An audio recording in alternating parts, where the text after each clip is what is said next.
দুনিয়ার আগুনের চাইতে জাহান্নামের আগুনের পাওয়ার 70 গুণ বেশি। হযরত আবু হুরায়রা রাদিয়াল্লাহু তাআলা বর্ণিত, তিনি বলেন বিশ্বনবী মুহাম্মদ রাসূলুল্লাহ সাল্লাল্লাহু আলাইহি ওয়াসাল্লাম বলেছেন, ওই জাহান্নামের আগুনকে আল্লাহ রাব্বুল আলামিন 1000 বছর জ্বালায়া জাহান্নামের আগুনের কালার হয়েছিল সাদা, আবার 1000 বছর জ্বালায়া জাহান্নামের আগুনের কালার হয়েছিল লাল বর্ণ, আবার 1000 বছর জ্বালায়া জাহান্নামের আগুনের কালার হয়ে গেছে কৃষ্ণ বর্ণ, অন্ধকার রাত্রির মতো কালো। একবার যদি কারো থেকে জাহান্নামের আগুন লাগে যায়, কলিজাটা পুরো ছাই হয়ে যাবে বাজান গো আমার।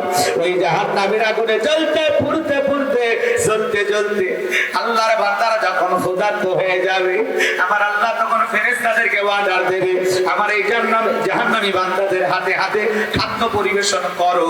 জাহান্নামের তলদেশে এক ধরনের ফলের চাষ করা হবে, কাঁটাযুক্ত ফল, সেই ফলটার নাম হলো যাক্কুম।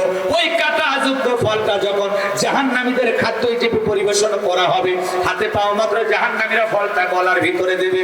ফলটা যখন গলার মাঝামাঝি আটকে যাবে, ভিতরেও যাবে না বাইরেও আসবে না, যত কালা নাড়াচাড়া করবে কাঁটাগুলো ফুটবে আর ফুটবে। জাহান্নামীরা ছটফট করে কান্নাকাটি করবে, আর থেকে বলবে আল্লাহ এ কেমন ফল খাওয়াইতে দিলা, ভিতরেও যায় না বাইরেও আসে না। আমার আল্লাহ জাহান্নামী বান্দাকে এই ফল খাওয়াইতে দিছে তাদের ক্ষুধা মিটানোর জন্য না, জাহান্নামী বান্দার শাস্তি আরো বেশি বাড়ানোর জন্য। কথা বলেন ঠিক কিনা? আমি একটি খাদ্য দেওয়া হবে, যেমন মানুষ বিড়ি সিগারেট খায়, খাইলে কি ভিটামিন বাড়ে, শরীর সুস্থ থাকে। কথা বলে না কেন? এই যে বিড়ি সিগারেট কিনে খান, প্যাকেটে লেখা আছে ধূমপান মৃত্যু ঘটায়, এরপরে চোখের খাওয়া খা আছে না? নামে যে খাদ্যটা পরিবেশন করা হবে, এই খাদ্যটা আপনার ক্ষুধা মেটাবে না, না শরীরে কোনো পুষ্টি যোগাবে। জাহান্নামীদের বর্ণনা যদি আমি বলি, ঘন্টার পর ঘন্টা চলে যাবে, আলোচনা শেষ হবে না। 2-1 মিনিটের কাজ দিয়ে সামনের দিকে যাই, কথা অনেক বলার ইচ্ছা আছে। কষ্ট হচ্ছে আপনাদের? একটু কথা শুনেন, একটু কথা শুনে যান বাজান গো আমার। পাশে কবরস্থান, সবাইকে কবরে যেতে হবে, নেক আমল করে কবরে যেতে চাই। কথা বলেন ঠিক কিনা? লিয়াবলুয়াকুম আইয়ুকুম আহসানু আমালা। আমার আল্লাহ পরীক্ষা করে দেখবেন আমলের দিক থেকে কার আমল কত বেশি উত্তম, কার আমল কত বেশি ভালো। যার আমল ভালো তার আখিরাত ভালো। কথা বলেন ঠিক কিনা? ভালো আমল করে যাওয়ার আল্লাহ তৌফিক দান করুন। জোরে বলুন আমিন।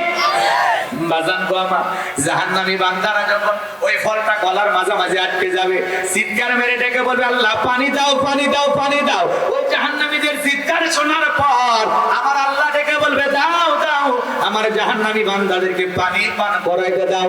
কেমন পানি দেবে? লা ইয়াযুকুনা ফিহা বারদা ওয়ালা শারাবা। তাদেরকে মিনারেল ওয়াটার দেওয়া হবে না, ঠান্ডা কোনো পানি পান করাইতে দেওয়া হবে না। কেমন পানি দেওয়া হবে? যে পানি পান করলে তৃষ্ণা মেটে না, না সেমন কোনো পানির ব্যবস্থা থাকবে না। এই পিবা সুন্দর তৃষ্ণা মিটানোর জন্য এমন কোনো সুস্বাদু পানির ব্যবস্থা থাকবে না। কেমন পানি দেবে? সূরা নাবার 25 নম্বর আয়াতে আল্লাহ বলেন ইল্লা হামিমা ওয়া গাসসাকা। এমন উত্তপ্ত ফুটান্ত গরম পানি দেওয়া হবে যা বুঝ ব্যতীত কিছুই নয়।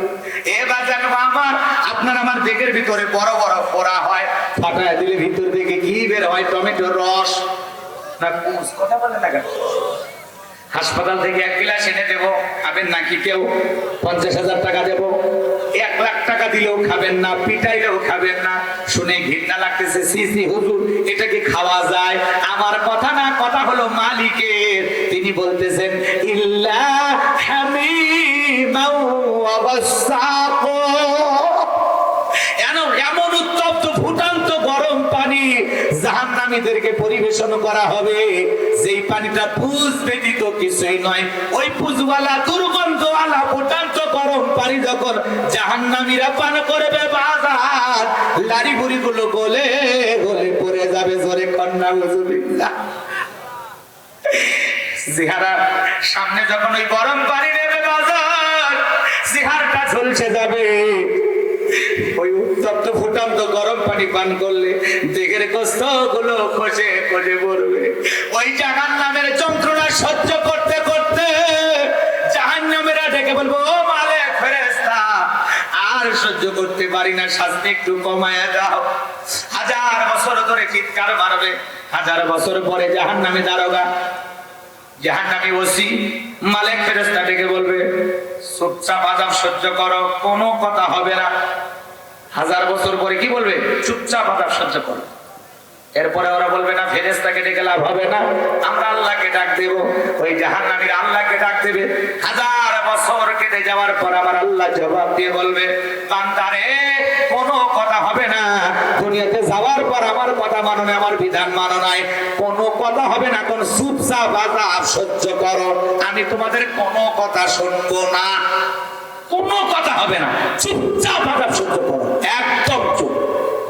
এটা যদি মালিক বলে দেয় আর যাওয়ার জায়গা আছে, এটা জাহান্নামীদের সাথে ঘটবে।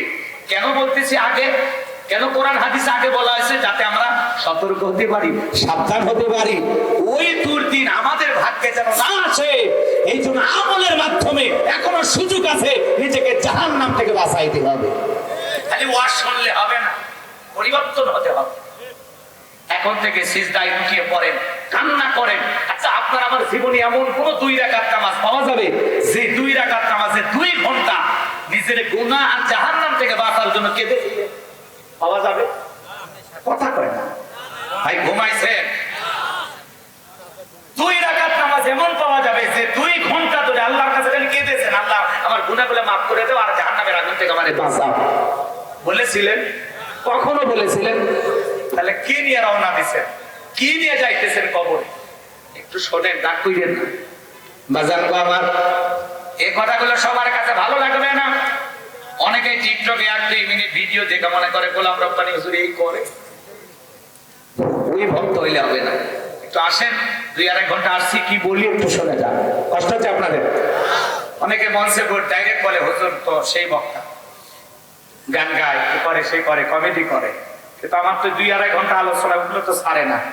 যেগুলো একটু ফানি কথা বলি, হাসির কথা বলি, ওইটাই কাট করে দেয়। আর মনে করে এই সেই মজার হুজুর। রাগ করতেছেন বাজান? রাগ করতেছেন? আমার কথা কি খারাপ লাগে? এগুলো কথা আমাদের জীবনে দরকার আছে না নাই? তাহলে নিজেকে জাহান্নাম থেকে বাঁচানোর জন্য নেক আমল করে কারা কারা জিন্দেগি সাজাবেন, 2 হাত তুলে আল্লাহকে একবার দেখান।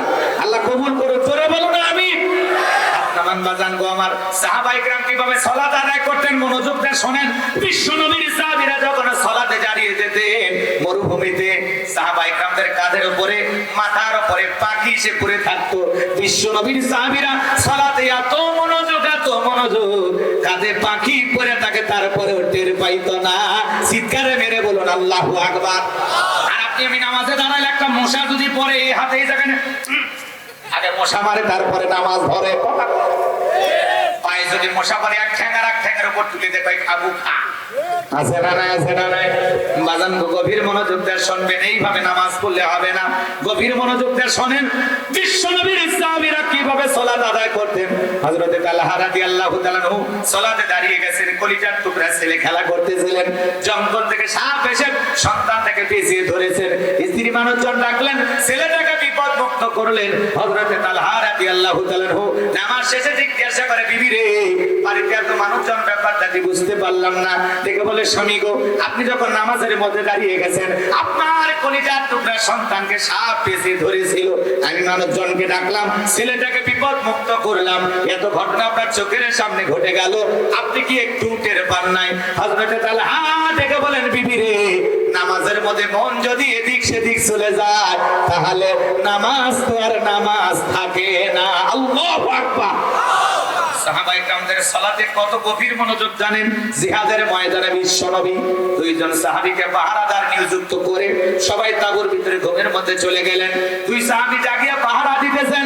এক সাহাবী ডেকে বলেন, ভাই, 2 জন পাহারা দিয়ে কি লাভ? আপনি ঘুমের মধ্যে চলে যান, একটু বিশ্রাম নেন, আর আমি পাহারা দেই। আবার আমি বিশ্রাম করব, আপনি পাহারা দিবেন। ডিউটিটা তারা ভাগ করে নিলেন। বিশ্ব নবীর একজন সাহাবী বিশ্রামে চলে গেলেন, আরেকজন সাহাবী দাঁড়িয়ে পাহারা দিতেছেন আর মনে মনে ভাবতেছেন, অপচয় সময় নষ্ট করে গেলাম, এই সময়টা একটু নামাজের মধ্যে কাটায় দেই। এই কথা ভেবে বিশ্ব নবীর সাহাবী নামাজে দাঁড়িয়ে গেছেন, আর কাফির এই সুযোগে একটা তীর নিক্ষেপ করেছেন, ডান হাতের বাহুর ভিতরে ঢুকে গেছে। আর একটা তীর নিক্ষেপ করেছেন, বাম হাতের ভিতরে ঢুকে গেছে। বিশ্ব নবীর সাহাবী নামাজ শেষ করে ডেকে বলেন, ভাই, তাড়াতাড়ি ঘুম থেকে ওঠেন কেন? ভাই, কাফির আমাকে তীর নিক্ষেপ করেছে, কিভাবে ঘটলো? দেখে বলে, ভাই আপনি যখন বিশ্রামে চলে গেলেন আমি ভাবলাম অপচয় সময়টা না নষ্ট করে দিলাম, নামাজের ভেতরে কাটায় দেই। এই কথা ভেবে নামাজে দাঁড়িয়ে গেলাম, আর এই সুযোগে ওরা আমাকে তীর নিক্ষেপ করেছে। বিশ্বাস করেন, আজকে যদি আমি রাসূলুল্লাহ এবং সাহাবায়ে কেরামদের পাহারাদার না হইতাম, আজকে আমি নামাজের ভিতরে এত মজা পাচ্ছিলাম, নামাজ আমার কাছে এত মজা লাগতেছিল, তীর আইসা যদি আমার কলিজাটা ছিদ্র করে এপাশ ওপাশ করে দিত, তারপরে আজকে আমি নামাজ ছাড়তাম না। আল্লাহু আকবার। সাহাবায়ে কেরামদের নামাজের মনোযোগ কত গভীর, আর আপনি আমি নামাজ পড়ি নাটোর, কথা কয় না কেন? নামাজ পড়ি আমরা নাটোর জেলায়, মন চলে যায় ঢাকা শহর। আমরা নামাজে দাঁড়াইয়া দুনিয়াবি নানান চিন্তা ভাবনা মনে হয়, মাঝে মাঝে নামাজ পড়তে গিয়ে দুনিয়াবি এত কথা মনে হয়, নামাজ 2 রাকাত চলতেছে না 3 রাকাত চলতেছে, মনে থাকে না, আছে না নাই? নামাজের ভিতরে দুনিয়াবি এত চিন্তা মনে হয়, মাঝে মাঝে এত কথা নামাজের ভিতরে মনে হয়, সিজদা 2টা দিলাম না 3টা দিলাম তাও টেনশনে থাকি, আছে না নাই? আমাদের পাগল মন খালি ছটফট করে, নামাজের ভিতরে দাঁড়ায় মন বসে না। একটা গবেষণায় বলা হয়েছে বাংলাদেশের মুসল্লিদের এমনও নামাজি আছে যাদের মন 8 সেকেন্ডও নামাজের ভিতরে স্থির থাকে না। আমাদের মন বড় অস্থির, আমাদের পাগল মন। কি মন? পাগল মন খালি ছটফট করে। এখন গোলাম রব্বানি কইলে তো কি মন, কি মন? পাগল মোহন মোহন রে মন কেন উল্টো পাল্টা বলে, ও পাগল মন মন রে মন কেন মসজিদে না যায় রে, আল্লাহ রে কোন দুনিয়ায় পাঠাইলাই আমারে। বর্তমানের নারী পুরুষ সমান সমান মাপ, লম্বা চুল কাটিয়া আবার মাথায় লাগাই ক্যাপ, আল্লাহ রে কোন দুনিয়ায় পাঠাইলাই আমারে। হিন্দি গানের টান মারিয়া রাস্তা হাইটা যায়, আবার কারো সুরে সুরে বুকটা ফাইটা যায়, আল্লাহ রে কোন দুনিয়ায় পাঠাইলাই আমারে। জিন্সের প্যান্ট শার্ট পরিয়া রাস্তা হাইটা যায়, পুলানা পাইয়া ওইটা সিনা বড় তাই, আল্লাহ রে কোন দুনিয়ায় পাঠাইলাই আমারে। আছে না নাই? কানের ভিতরে পড়ছে দুল, কপালে পড়ছে টিপ, কাছে যদি দেয়া বলেন বিলকিস আবার কয় না আমি আগুন, আছে না নাই? বুখারী শরীফের স্পষ্ট হাদিস, আল্লাহ রাসূল বলেছেন কোন পুরুষ যদি নারীর বেশ ধারণ করে আর কোন নারী যদি পুরুষের বেশ ধারণ করে, আল্লাহর লানত তাদের উপরে। কথা বলে ঠিক কি না? এদেশে পোশাকের এত স্বাধীনতা, এরপরে ঢাকা শহরে কিছু মামুন আন্দোলন করলো, আমরা পোশাকের স্বাধীনতা চাই। কেমন স্বাধীনতা? বলে দাদি নানি ব্লাউজ ছাড়া শাড়ি পরেছিল, আমরাও পড়তে চাই। এরকম কারণ ওই আন্দোলনের কথা ভুলে গেছো, কথা কয় না, কথা কয় না। পোশাকের স্বাধীনতা চাইলো না কিছু বোন, এদের মুখে কি স্লোগান? বলে দাদি নানি ব্লাউজ ছাড়া শাড়ি পরেছিল, আমরা পড়তে চাই। আপত্তি করি নাই তো, কিন্তু আন্দোলন কেন? কোন দাদি কি শাড়ি পরিয়া বিশ্বর দিকে আন্দোলন করে বলেছিল আমি তোমার দাদি, দেখে যাও শাড়ি পরেছি? বলেছিল? তুমি শাড়ি পরবা, পরো, লাফাচ্ছ কেন? আর দাদি নানি ব্লাউজ ছাড়া শাড়ি পরেছিল, এখন অভাবের কারণে পড়ুক আর গরমের কারণে পড়ুক, তারা শাড়ি পরেছিল ঘরের ভিতর। তারা কি বিশ্বরটে গেছিল? স্লোগান দিয়েছিল? কথা বলে না কেন? আর দাদি 12 হাত শাড়িতে পুরো দেহটা এমন কায়দায় ঢাকছিল, দাদির সেই ঘোমটা। আগেকার মা বোনেরা দাদি নানিরা পুরুষের কণ্ঠের আওয়াজ পেলে ঘরের কোনায় যায় লুকাইত, ভয়ে ডরে। আর এখনকার মহিলারা যদি দরজায় কেউ নক করে, রুবেল ভাই বাড়িতে আছেন, রুবেলের বউ দরজা খোলা শেষ। এগুলো ভাই কোথা থেকে আসছেন, কার সাথে দেখা করবেন, আসেন একটা বিস্কুট দেই, 2টা চা বানায় দেই। এমন পিরিতি মানে মায়ের সেটের ভাই। এই কথা কর না কেন? দেখা করা যায়, কথা বলা যায়। ও রুবেল খুঁজতেছে, বাদশা খুঁজতেছে, আপনি কে? এই মহিলা তুমি কে? তুমি কেন দরজা খুলছো? কথা কয় না? সভ্যতা ভদ্রতা চলে গেছে, দরজায় ডাক দেয় এমন কায়দা মনে হয় ঘরের ভিতরে নিয়ে যায়। কথা কয় না? বুঝতে দেবে, ঠিক বলছো। ছেলে পেলে বলতেন রাগ করছেন মনে হয় না? এরকম মহিলা আছে না নাই? একটা অপরিচিত অন্য গ্রামের একটা পুরুষ আপনার স্বামীকে খুঁজতে আসছে, আপনি বলেন ভিতর থেকে, দরজা কেন খুলতে হবে? আপনি ভিতর থেকে বলেন মোবাইল নাম্বার নেই, কল করেন, খুঁজে নেন, এমন কায়দায় কর্কশ ভাষায় উত্তর দিবেন যাতে আপনার গেটে আর কোনোদিন কোনো পুরুষ না আসে। আর এরা প্রেমের ডায়লগ আসে, বসে, যাতে কি বলবেন, কি প্রয়োজন আছে, আমাকে বললে হবে না। এ কত আপনারা বিরক্ত হয়েছেন, মনে করতেছে হুজুর ফান করতেছে, ফান না, এটা আপনার ঘরের কথা, লজ্জা লাগে। এরকম ব্যবহার আপনাদের এলাকায় না থাকলে আমার জেলায় আছে। খবরদার মা বোন সাবধান হয়ে যান, মহিলাদের অস্পরে করতেছে, একটু অপেক্ষা রাখছেন করবেন না। এতে খেয়াল করেন ওই বোনেরা কেন পোষা, এতে খেয়াল করেন ব্লাউজ ছাড়া শাড়ি পরতে যান, যাদিন আমি ব্লাউজ ছাড়া শাড়ি পরে পুরো দেহটা ঢাকছিল 12 হাত শাড়ি দিয়ে, আর এরা ব্লাউজ ছাড়া শাড়ি পইরা পিঠটাই এমন কায়দায় ফাঁকা রাখছে, পুরো পিঠটাই এমন কায়দায় ফাঁকা রাখছে মনে আর্জেন্টিনার ব্রাজিলের ফুটবল ম্যাচ হবে। এরা কোন সভ্য ঘরের সভ্য মেয়ে নয়, এরা মুসলমানের ভদ্র মেয়ে নয়। যারা বাংলাদেশে অশ্লীলতা ছড়াইতে চায় মনে রাখবেন এটা হাজীদের দেশ, আলেমদের দেশ, মসজিদ মাদ্রাসার দেশ। এই দেশে অশ্লীলতা, উলঙ্গপনা, বেহাপনা চলবে না, চলবে না। এটা লন্ডন আমেরিকা না যে হাফ প্যান্ট পরে ঘুরবা। কথা কর অসভ্য বোনেরা, তোমরা আন্দোলন করো। গোকলে সাজদা কোন দেশে পোশাক ছাড়া মহিলারা বসবাস করে, পাসপোর্ট ভিসা লাগাইয়া ওই দেশে চলে যাও। তোদের মতো নারীর জন্য এদেশের কুকুরও কাঁদবে না। আল্লাহর দেওয়া ফরজ বিধান কোন সভ্য ঘরের, ভদ্র ঘরের, কোন সম্ভ্রান্ত ভদ্র ফ্যামিলির মেয়ে বোরকা ছাড়া বাইরে যাবে না। একটা নারী যদি ঢিলা ঢালা বোরকা পরে, হাত মোজা পা মোজা লাগাইয়া রাস্তাতে হেঁটে যায়, মনের অজান্তে শ্রদ্ধা সম্মানে মাথাটা নত হয়ে আসে, পর্দাশীল নারীর উপরে আল্লাহর রহমত নাজিল হয়। পর্দা করা ফরজ, এই অর্ডার কার? অকরনা ফি বুয়ুতিকুন্না ওয়ালা তাবাররুজনা তাবাররুজাল জাহিলিয়াতিল উলা। নারীরা তোমরা ঘরের ভিতর অবস্থান করো, খবরদার জাহিলিয়াতের যুগের মেয়েদের মতো নোংরা অশ্লীল পোশাক পরে নিজের দেহকে প্রদর্শন করো না।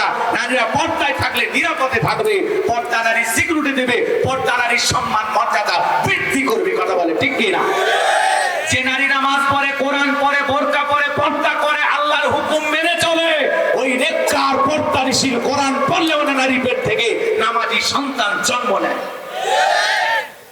কথায় আছে শোনেননি, ক্ষেত ভালো ফসল ভালো, মা ভালো সন্তান ভালো।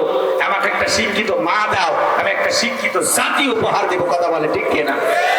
যুবক তোদেরকে সাইজ করবে একটু বল, চলেন সামনের দিকে যায়। মন খারাপ করছেন মনে হয়, তাহলে মা বোনেরা বেপরদায় চলাফেরা করবেন না। যার পোশাক যত খারাপ তার চরিত্র তত খারাপ।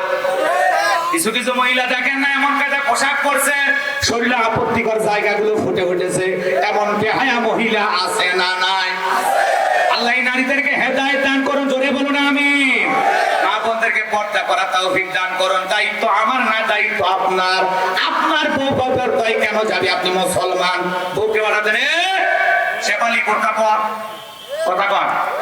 আপনার মেয়ে বেপরদায় যায়, আপনি দিকে বলেন এ মা সুইটি খবরদার বোরকা ছাড়া বাইরে যেও না, আমি মুসলমান, তুমি আমার মেয়ে, যতদিন তুমি আমার দায়িত্বে আছো ততদিন পর্দা করতেই হবে। কথা বলে ঠিক কিনা? আল্লাহ আমাদের সঠিক বুঝ দান করে, জোরে বলুন আমিন। তাহলে নামাজের ভিতরে তারা আমাদের মন খালি ছটফট করে, দুনিয়াবি নানান চিন্তা ভাবনা কথাবার্তা মনে হয়। এ বাজান গো আমার, নামাজের ব্যাপারে আমরা বড় তাড়াহুড়ো করি। এক চাচামিয়া এত তাড়াহুড়ো করে ওযু করছে, এক ঠ্যাং না ধুয়ে মসজিদে ঢুকছে, তাই সালা মসজিদ পিছলা খায়া চাচা একদিক লঙ্গি একদিক তাও বলে আল্লাহু আকবার। মানুষকে চাচা লঙ্গি খুলে গেছে, লঙ্গি ঠিক করেন পায় নাকি জামা ধরি, এরকম আছে না নাই?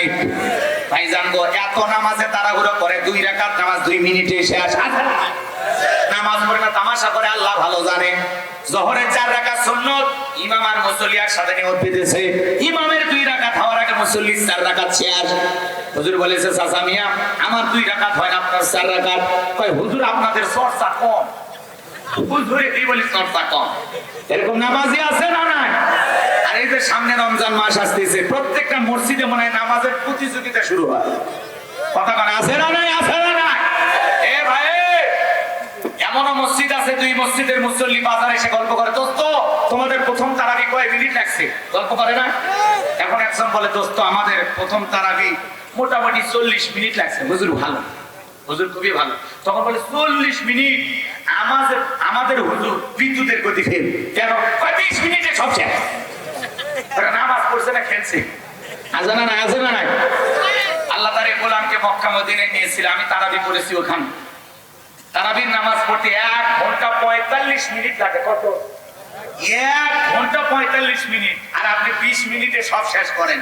এই নামাজ আল্লাহর আরশে কবুল হওয়া তো দূরের কথা, মসজিদের ছাদের উপর উঠবি না। কথা কোন ঠিক কিনা? নামাজ পড়তে হবে ধীরে স্থির ভাবে, পাগলামি করলে হবে না।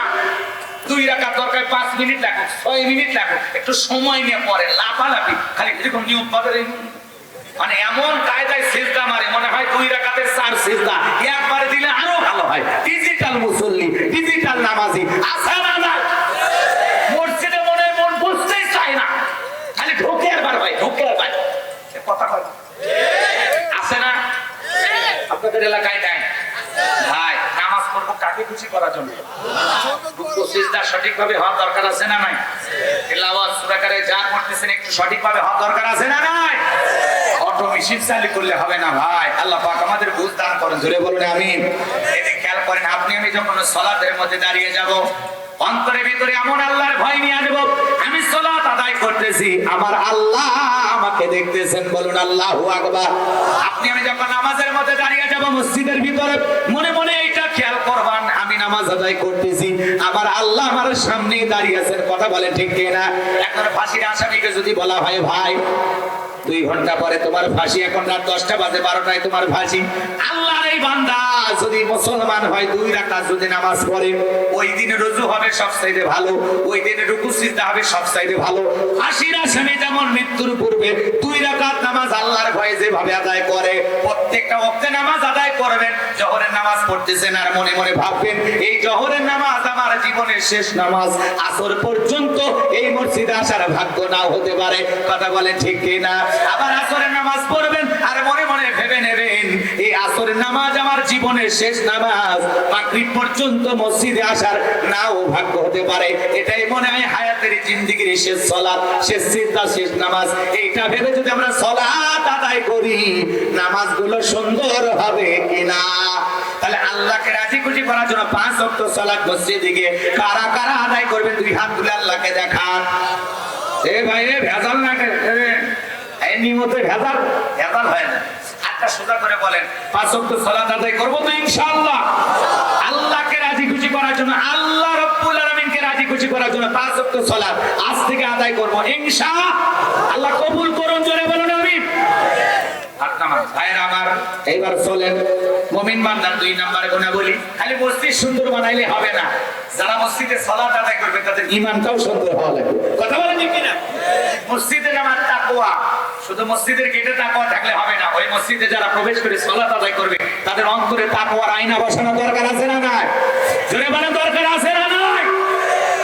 আগেকার মসজিদগুলো ছিল কাঁচা, কিন্তু মুসলমানদের ঈমান ছিল পাকা। বর্তমানে মসজিদ হয়ে যাচ্ছে পাকা, মুসলমানদের ঈমান হয়েছে যে কাঁচা, হাঁকা। কথা বলেন ঠিক কিনা? আগেকার মানুষদের ছিল অভাব, বড় ভালো ছিল তাদের স্বভাব। বর্তমানে মানুষদের নাই কোনো অভাব, নষ্ট হয়ে গেছে চরিত্র আর স্বভাব। কথা কোন ঠিক কিনা? এই জন্য আসুন আমরা আল্লাহকে রাজি খুশি করার জন্য 5 ওয়াক্ত সালাত আদায় করব ইনশাআল্লাহ। এইবার মুমিন বান্দার 2 নাম্বার গুণাবলী, আল্লাযীনা হুম আনিল লাগবি মুরিদুন। বান্দার 2 নাম্বার গুণাবলী, অনার্থক কথাবার্তা বলা যাবে না, আজে বাজে কথা বলা যাবে না।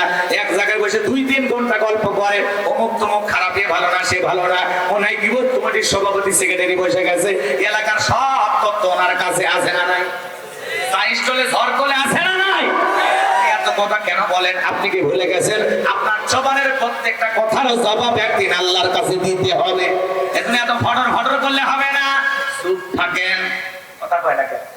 মা ইয়ালফিযু মিন কাউলিন ইল্লা লাদাইহি রাকীবুন আতীদ। বান্দা এমন কোন কথা বলে না যে কথা রেকর্ড করার জন্য আমার ফেরেশতারা নাই। আপনার জবানের প্রত্যেকটা কথা রেকর্ড হচ্ছে, বিদায় যা বলবেন চিন্তা ভাবনা করে বলবেন। মুমিন বান্দা কথা বলতে ততটুকু প্রয়োজন যতটুকু, প্রয়োজনের অতিরিক্ত কথা বলা যাবে না। মানসমাতা নাজা, চুপ থাকাও নাজাতের লক্ষণ। আপনি এত কথা কেন বলেন? চুপ থাকেন। মুমিন বান্দা জবান দিয়ে সেই কথাগুলো বলবে যে কথাগুলো সওয়াব হয়, যে কথাগুলো বলা প্রয়োজন। অপ্রয়োজনীয় অনর্থক আজে বাজে কথা থেকে বিরত থাকবো ইনশাআল্লাহ। 2 নাম্বার গুণাবলী, মুমিন বান্দা অনর্থক কাজ করবে না।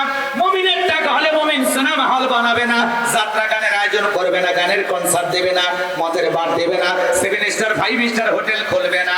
মুমিনের টাকা হলে মুমিন মসজিদ বানাবে, মাদ্রাসা বানাবে, ঈদগাহ মাঠ বানাবে, কবরস্থান বানাবে, রাস্তাঘাটে ফলের গাছ লাগায় দিবে, পুকুরের ঘাট বানায় দিবে। কথা বল না কেন? যাতে গরিব দুঃখী মানুষ কাপড় নিয়ে যাইতে পারে, গোসল করতে পারে। এখন পুকুরের ঘাট আছে, চতুর্দিকে কাটা তারে বেড়া দিয়ে লেখা থাকে তালুকদার সাহেবের ভিআইপি পুকুর, জনসাধারণ প্রবেশ নিষেধ, পুকুর হইতে সাবধান। এক পুকুরের বড়াই করে আছে না নাই? রাগ করে ভালো করে বুঝবেন। বাজান আমার মন খারাপ জান বুঝে না, রাগ করেন না, ভালো করে বোঝার চেষ্টা করবেন। মুমিন বান্দাকে আল্লাহ তাআলা যদি সম্পদ দেয়, মুমিন বান্দা তার অর্থগুলো ভালো ভালো কাজে ব্যয় করবে। কথা বলেন ঠিক কি না? মুমিন বান্দার 2 নম্বরে গুণাবলী, অনর্থক জিনিস শ্রবণ করা যাবে না। হে যুবক, এই কান আল্লাহ গান শোনার জন্য দেয় নাই। হক্কানি উলামায়ে কেরামদের বয়ান শুনতে হবে।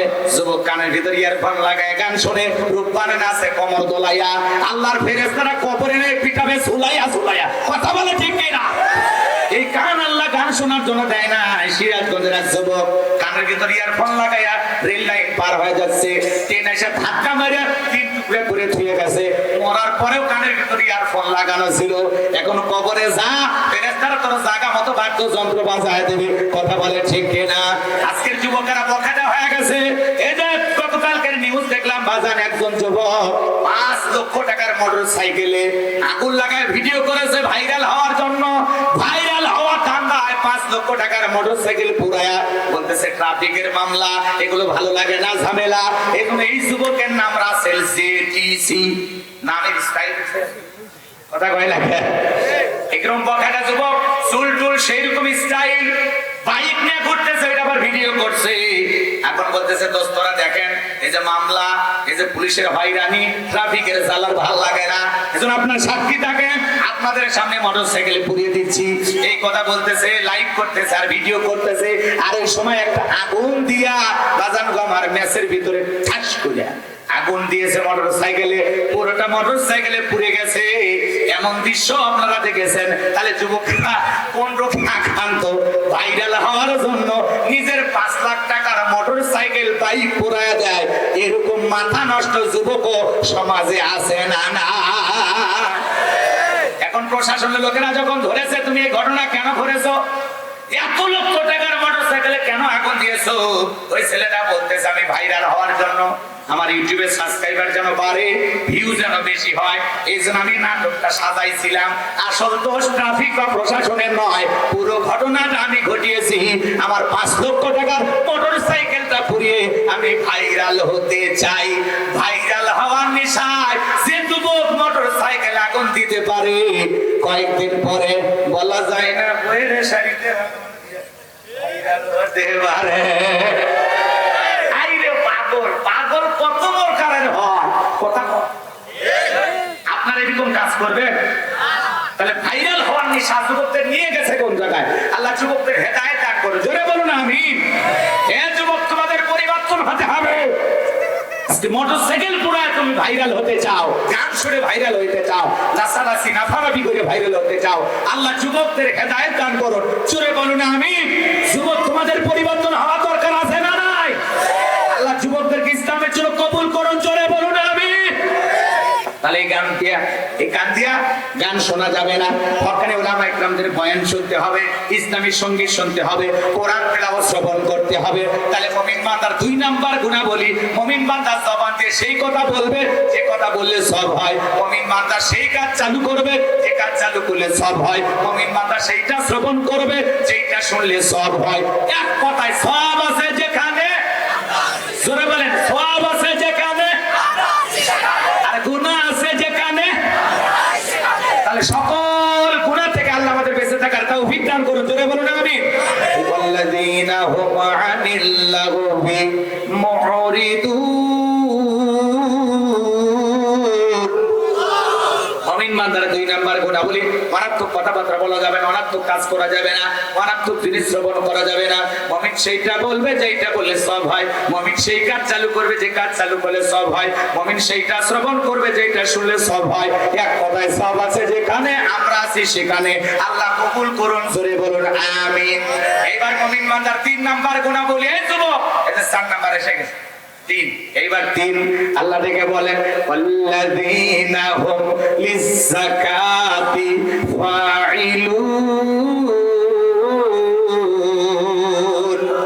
মুমিন বান্দার 3 নাম্বার গুণাবলী, আল্লাহ যদি মুমিন বান্দাকে নিসাব পরিমাণে সম্পদের মালিক বানায় দেয়, মুমিনকে ধনী বানায় দেয়, মুমিন বান্দা সক্রিয়ভাবে হিসাব করে করে বছরে কয় লাখ টাকার, কয় হাজার টাকা যাকাত আসে, কয় কোটি টাকার, কয় লক্ষ টাকা যাকাত আসে, মুমিন বান্দা সক্রিয়ভাবে হিসাব করে করে বছরে একবার যাকাত দেবে কার হয়? যাকাত দেওয়া নফল না ফরজ? নামাজ যেমন ফরজ, যাকাত দেওয়া তেমনি ফরজ। যাকাত আছে দারিদ্রতা বিমোচন করার জন্য, যাকাত আছে অভাব মুক্ত সমাজ রাষ্ট্র দেশ গড়ার জন্য, যাকাত আছে সমাজের পথে পড়ে থাকা গরিব অসহায় মানুষের অধিকার প্রতিষ্ঠিত করার জন্য, যাকাত আছে এই পারে 10 তলা এই পারে 10 তলা এর ব্যবধানকে দূর করার জন্য। বলুন আল্লাহু আকবার। স্বাধীনতার 52 বছরে কেটে গেল, যারা যাকাত দিচ্ছে দিয়ে যাচ্ছে, যারা নিচ্ছে নিয়ে যাচ্ছে, মানুষের ভাগ্যের কোনো পরিবর্তন হচ্ছে না। কারণ আমার দেশের মানুষেরা পাইছে যাকাত মানে শাড়ি লুঙ্গি। বলে অমুক সেরাগালি বদনা, অমুক স্কুল মানে যাকাতের শাড়ি লুঙ্গি বিতরণ করবে। এই কথা শুনে শাড়ি লুঙ্গি 5000, মানুষ আসছে 50,000, মাইকিং যে করছে, বুঝেন কথা কি আমার বোঝেন ভাই? মাইকিং করার কারণে মানুষ আছে 50,000 পায়ের তলে বলে ঠেলাঠেলি করে 6 জন মারা গেছে, 32 জন আহত। প্রত্যেকটা চ্যানেলে পেপার পত্রিকায় নিউজ প্রচার হয়ে গেল। যে ব্যক্তি যাকাতের শাড়ি লুঙ্গি বিতরণ করতে গিয়ে 6 জন মানুষকে পায়ের তলে ফেলে মারলো, আপনার কি মনে হয় এই যাকাত আল্লাহর কাছে কবুল হবে? কবুল হওয়া তো দূরের কথা, মানুষ হত্যাকারী গুনাহ নিয়ে জাহান্নামে যেতে হবে। যাকাত মানে দেয়ার এইটা সিস্টেম না, যাকাত দেওয়ারও সিস্টেম আছে না নাই? আর যাকাত মানে শাড়ি লুঙ্গি না, এমন লুঙ্গি দেয় নিজের পরনে পরে থাকে 1000 টাকা 1200 টাকা দামের লুঙ্গি, আমানো শাহ তো পুলা, কথা কয় না কেন? আর গরিবকে দেয় 200 টাকা লিটল লুঙ্গি, পরে থাকলে আর জান্নাত জাহান্নাম সব বোঝা যায়। কথা কন ঠিক কিনা? নিজের বউরে পরায় 5000 10,000 টাকা দামের শাড়ি, আর গরিব মহিলাকে দেয় 300 টাকা দামের শাড়ি। ধুয়ে দিলে শাড়ি না মশারি খুঁজে পাওয়া যায় না। বড় লোক রে, এই শাড়ি তোমার বউরে পরায়ও, এই শাড়ি তোমার মেয়েরে পরায়ও। দিলে ভালো দেন, 5000 দেওয়ার দরকার নাই, 500 দেন, রুচিশীল কাপড় দেন। কথা বলে ঠিক কিনা? ভালো করে বোঝেন। আর যাকাত মানে শাড়ি লুঙ্গি না। হযরত ওমর ফারুক রাদিয়াল্লাহু তাআলা বলেন, তোমরা যাকাতের অর্থ এমন ভাবে দাও যাতে ওই ব্যক্তি যাকাতের জন্য আর কারো দুয়ারে লাইন না দেয়। বলেন আল্লাহু আকবার।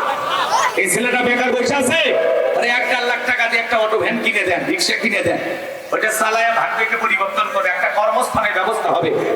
বেকার একটা ছেলের কর্মের সুযোগ হবে। কথা বলেন। এই ছেলেটা বসে আছে, ওই আপনি 1.5 লাখ টাকা দিয়ে আপনাদের পাশে নলডাঙ্গা বাজারে একটা ছোটখাটো ব্যবসা প্রতিষ্ঠান ধরায় দেন। 5-7 বছর ব্যবসা বাণিজ্য করলে আল্লাহ যদি চায় 5-7 বছর পরে ও নিজেও যাকাত দেবে। কথা বলেন ঠিক কি? একটা বিধবা নারী আছে, শাড়িতে কি লাভ? 2টা ছাগলের বাচ্চা কিনে দেন, 2টা গাভী গরু কিনে দেন, একটা সেলাই মেশিন কিনে দেন, ওগুলো চালাইয়া নিজের ভাগ্য পরিবর্তন করবে। কথা বলেন ঠিক কি না? যাকাতের অর্থ দিয়ে মানুষের একটা কর্মস্থানের ব্যবস্থা করতে হবে। যাকাত ধনীর দেওয়া ফরজ, গরিবের যাকাত খাওয়া ফরজ না। বাংলাদেশের অর্থনীতি যাকাত ভিত্তিক না সুদ ভিত্তিক? সুদ ভিত্তিক অর্থনীতি। হালাল না হারাম? জোরে কোন হালাল না হারাম? ভালো করে বুঝবেন। সুদ ভিত্তিক ভিত্তিক অর্থনীতি দিয়ে কিয়ামত পর্যন্ত বাংলাদেশকে কেউ দারিদ্র মুক্ত করতে পারবে না। কথা কয় না? যত মানুষ বলে সব স্বপ্ন দেখায়, বাস্তব হবে না। আপনি যদি দারিদ্র মুক্ত বাংলাদেশ করতে চান, এটা যদি আপনার মনের কথা হয়, অন্তরের কথা হয়, তাহলে দারিদ্র মুক্ত বাংলাদেশ করতে পারবেন। তখন যাকাত ভিত্তিক অর্থনীতি চালু হবে। যখন কথা বলে ঠিক কি না? যাকাত ভিত্তিক অর্থনীতি চালু করে একটা যাকাত মন্ত্রণালয় চালু করতে হবে। এদেশের বিজ্ঞ ইসলামিক স্কলার দ্বীনের দায়ী আলেমদের কাঁধে এই যাকাত মন্ত্রণালয়ের দায়িত্ব ভার দেওয়া লাগবে। ওই গুমসর টালসর তেলসর ওদের হাতে দেওয়া যাবে না। কথা কয় না? কথা কয় না? মাননীয় প্রধানমন্ত্রী করোনা মহামারীর সময় 50 লক্ষ মানুষকে দিলেন 2500 করে টাকা বিকেশে। এটা কি করেছিল? নিজের বইয়ের নামে সিম কার্ড কিনে তার ভিতরে 2500 টাকা ঢুকেছে। কথা কয় না? কথা কয়। নিজের মেয়ের নামে সিম কার্ড কিনে নেতা ওর ভিতরে 2500 টাকা ঢুকেছে। আর আপনি তার পিছনে যা স্লোগান দেন, বল্টু ভাইয়ের চরিত্র ফুলের মতো পবিত্র, নামাজ পড়ায় ভক্ত, গাঁজা খাই 5 ওয়াক্ত, মুসলিমের পাকা ভক্ত, শয়তানের 1 নম্বর ভক্ত, হুজুরিদের জন্য খুবই শক্ত, সুশা খাই গরিবের রক্ত। কথা কথা ঠিক কি না? চাল ওদেরকে দেওয়া যাবে না। ভোটের আগে পোস্টার লেখা থাকে গরিবের বন্ধু, ভোট দিয়ে দেখেন গরিবের কয় নাম্বার শত্রু। একটা বয়স্ক ভাতার কার্ড বানাইতে গেলে 30,000 খায়। এরকম আছে না? নাই? ভালো করে বোঝার চেষ্টা করবেন। লম্বা হবে, লম্বা করবো না। আলেমদের কাছে দায়িত্ব দিতে হবে, কারণ আলেমের আল্লাহকে ভয় করে। আর এই যাকাত মন্ত্রণালয় এটা অশিক্ষিত মানুষকে দিলে হবে না, শিক্ষিত মানুষকে দেওয়া লাগবে। কোরআন সুন্নাহর ভিতরে যে নিয়ম নীতি দেওয়া হয়েছে 8টা খাত, এই 8টা খাত আলেমেরা বুঝবে। এই দেশের সমস্ত ধনীদের তালিকা করে, ধনীদের কাছ থেকে যাকাতটা আদায় করে, গরিবদের তালিকা করে সঠিকভাবে যদি যাকাত বন্টন করা যায়। জরিপ করে দেখা হয়েছে 10 বছর পরে বাংলাদেশে একজন গরিব মানুষ যাকাত দেওয়ার জন্য খুঁজে পাওয়া যাবে না। চিৎকার মেরে বলুন আল্লাহু আকবার। উনি যাকাত দেয় না, যাকাত আদায় করা লাগে। উনি ধনী মানুষ, 1 কোটি টাকা যাকাত আসছে, 5-10 লাখ টাকা যাকাত দিয়া নিজের 90 লাখ টাকা যাকাত নিজে মারিয়া খায়। ইনি বড়লোক মানুষ, 10 লাখ টাকা যাকাত আসছে, 2-3 লাখ টাকা দিয়া নিজের 6-7 লাখ টাকা যাকাত নিজেই মারিয়া খায়। এই দেশের অধিকাংশ ধনী হিসাব করে যাকাত দেয় না। তখন ঠিক কি না? তাহলে ধনী যাকাত দেবে না, যাকাত আদায় করা লাগবে। 2 মিনিট একটা ঘটনা বলি, মন খারাপ করবে? আল্লাহর নবী মুসা আলাইহিস সালাম কারুনকে যে বলে কারুন যাকাত দিতে হবে, কারুন ডেকে বলে আমি যাকাত দিতে পারবো না। আল্লাহর পয়গম্বর ডেকে বলে যাকাত না দিলে যাকাত আদায় করা হবে। মুসা নবী রাগ কম না বেশি? যে নবী রেগে গেলে মাথার টুপি ভেদ করে চুল খাড়া হয়ে যায়। বলুন আল্লাহু আকবার। আল্লাহর নবী মুসা আলাইহিস সালামের কথা এবং চেহারার দিকে তাকায়া কারুন ডেকে বলে ঠিক আছে বুঝতে পেরেছি, যাকাত আমি দেব। কত টাকা? পয়গম্বর ডেকে বলে শতকরা 2.5% যাকাত দিতে হবে। এইবার কারুন ডেকে বলে আমাকে একটু সময় দেন, হিসাব নিকাশ করে আপনাকে খবর দেব। এই কথা বলার পর আল্লাহ নবী চলে গেলেন। কারুনকে আল্লাহ পাক এত সম্পদ দিয়েছিল, 70টা উট লাগতো চাবি বহন করতে। চাবি যদি এত হয় তালা কত, আর তালা যদি এত হয় সিন্ধুকে মাল কত, ছোট মাথায় ধরবে না। এই কারণের বিপুল অর্থ ছিল বাজান গো আমার। এইবার কারণ তার সম্পদ হিসাব নিকাশ করে থাকে, কয়েক হাজার কর্মচারী দিয়া দিনের পর দিন, রাতের পর রাত যদি যাকাত দেওয়া হয়, এরপরে টাকা ফুরাবে না, এত পরিমাণে যাকাত আসছে। এমনি তো কৃপণ, পায়ে স্যান্ডেল জায়গা ক্ষয় যাবে বলে, গায়ে জামা পরে না ছিঁড়ে যাবে বলে, সেই কৃপণকে এত টাকা যাকাত দিতে পারে না। এইবার কারণ একটা গভীর ষড়যন্ত্র করলো। এলাকায় একটা পতিতা মহিলা ছিল, নাম হলো সবদা। এই সবদা নামের 2 নাম্বার মহিলার কাছে যা বলে, সবদারে আমার একটা কাজ করে দিতে হবে, বিনিময় করে 2 বস্তা টাকা দেব। অ্যাডভান্স হিসাবে আজকে 1 বস্তা টাকা দিয়ে দিলাম, আর কালকে সাক্ষী দেওয়ার পরে আর 1 বস্তা টাকা দেব। বিনিময় আল্লাহর নবী মুসা আলাইহিস সালাম সেই মজলিসে দাঁড়ায় ওয়াজ করতে বয়ান করবে, আল্লাহর দিকে মানুষকে আহ্বান করবে। ওই ভরা মজলিসে দাঁড়ায় একবার শুধু বলবি, মুসা নবী দিনের বেলা ওয়াজ করে আর রাতের বেলা আমি সবদার সাথে রাত কাটাই। বাস এতটুকু কথা বললে যথেষ্ট, বাকি যা করার আমি করব। 2 নাম্বার মহিলা সবদা রাজি হয়ে গেল। পরের দিন সকালবেলা আল্লাহর নবী মুসা আলাইহিস সালাম হাজার হাজার জনতাকে আল্লাহর দিকে আহ্বান করতেছেন, আল্লাহর দিকে দাওয়াত দিতেছেন। ওই ভরা মজলিসে মুসা আলাইহিস সালামের কণ্ঠে আলোচনা শোনার পর সবদা নামের পাষাণ মহিলার হৃদয় কইলা চোখে পানি ঝরতেছে। বলুন আল্লাহু আকবার। এবার সপ্তাহ দিকে ইশারা করে কারণ দিকে বলে তাড়াতাড়ি দাঁড়া, যে কায়দায় ওয়াজ করতেছে সব মানুষ কালেমা পড়ে ঈমান আনবে। সপ্তাহ বলে আরেকটু শুনে বলে না, শুনতে দেওয়া যাবে না। দুইজন লোক পাঠায় দিল, তাড়াতাড়ি সপ্তাহকে দাঁড় করিয়ে দাও। ওই দুইজন লোক এসে বলে, সপ্তাহ গতকাল রাত্রিতে নেতা 1 বস্তা টাকা দিয়েছে, আর 1 বস্তা টাকা রেডি আছে, তাড়াতাড়ি সাক্ষীটা দিয়ে টাকার বস্তা নিয়ে বাড়িতে চলে যাও। সপ্তাহ বলে আরেকটু শুনি বলে না, শুনতে দেওয়া যাবে না। দুইজন 2 হাত ধরে সপ্তাহকে জোর করে দাঁড় করায় দিলেন। যখন কারণ লাভ মেরে দাঁড়ায় বলে, মুসা রে ওয়াজ বন্ধ কর, টাকায় দেখ 2 নাম্বার মহিলা দাঁড়াইছে। মহিলাটা 2 নাম্বার না 1 নাম্বার? মুসা নবী কি জানে? রতনে রতন সেনে কথা ঘন না গে। এবার ডাইরেক্ট বলতেছে মুসা ওয়াজ বন্ধ কর। তাকিয়ে দেখ 2 নাম্বার মহিলা দাঁড়াইছে। আজও পৃথিবীর জমিনে আলেম ওলামা যখন হক কথা বলে, সুদের কথা বলে, ঘুষের কথা বলে, জিহাদের কথা বলে, আল্লাহর আইন দিয়া এই সমাজ রাষ্ট্র পরিচালনা করতে চায়, কোরআনের রাজ কায়েম করতে চায়, এক শ্রেণীর লোক ডাইরেক্ট কথা দিয়ে বলে, হুজুর আপনার ওয়াজ লাইন ছাড়া, হুজুরের ওয়াজ লাইন ছাড়া না, তোমার জীবন লাইন ছাড়া, তুমি একটা তার সেরা। আজকে মসজিদে দাঁড়িয়ে সুদের কথা বলা যায় না, সুদখোর হয়ে আছে সভাপতি, সুদের কথা বলে, হুজুর আমি তো এই ব্যবসার সাথে জড়িত, আপনি আবার এসব বলছেন কেন? কথা কয়। পরের দিন এসে পয়েন্ট চেঞ্জ করতে ঘুষের ওয়াজ। এবার ইয়া বড় ঘুরি, সেক্রেটারি সাহেব বলছে, দেখছেন না আমার ঘড়িটা তো কাজ করেই দিয়েছি, এসব কেন? কথা কয়। পরে আবার পর্দার ওয়াজ শুরু করলে কেশিয়ারের মন খারাপ।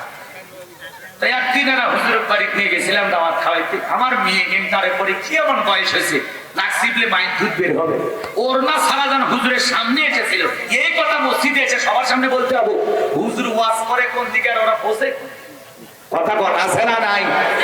রাগ করতেছেন আপনারা, বিরক্ত হয়ে না হইলেও আমার কিচ্ছু করার নাই, এই কায়দায় চলবে। রাগ হচ্ছে, রাগ হচ্ছে। আজকে হক কথা বলা যায় না, সুদের কথা বলা যায় না, ঘুষের কথা বলা যায় না। মসজিদের মেম্বার গুলি আপনি দাঁড়িয়ে হক কথা বলবেন, ফ্যান লাগায় দেয়, হুজুর মাথা ঠান্ডা রাখে। এরপরে যখন ফ্যান দেওয়া হয় না, পরে মসজিদ কমিটি সবাই মিলে এসি লাগায় দেয়, হুজুর তাও গরম করে ঠান্ডা কুল কুল। আছে না? রসুল সিজদা দিয়েছেন, কাফেররা ঘুড়ি চাপায় দেয়, আর আমাদের উপরে এসি করে। কি শান্তি, কি আরাম। ইমামতি করা মানে মসজিদ কমিটির গোলামি করা না, আমরা গোলামি করি আল্লাহ, আর ওটা রাসূলুল্লাহর মেম্বার। ওই জায়গায় দাঁড়িয়ে হক কথা বলা লাগবে, চাকরি থাক আর যাক, কথা বলা ঠিক কিনা? সুবিধাবাদ চিন্তাবাদ হলে হবে না, হক কথা বলতে হবে। এখন উচিত কথা যদি কই পিঠের ওপর দিয়ে যাবি মই, এই আনন্দের কিছু লোক কিনে খাবে পুকুরের স্পেশাল দই। কথা বলে না কেন? সত্য কথা বলতে হলে যেতে হবে কারাগারে, এমন আতঙ্কবাজ বাংলার ঘরে ঘরে। তবুও সত্য বলতে চাই, দুনিয়ার জালেমদের করি না ভয়, আমি ইসলামের দুশমনদের করি না ভয়।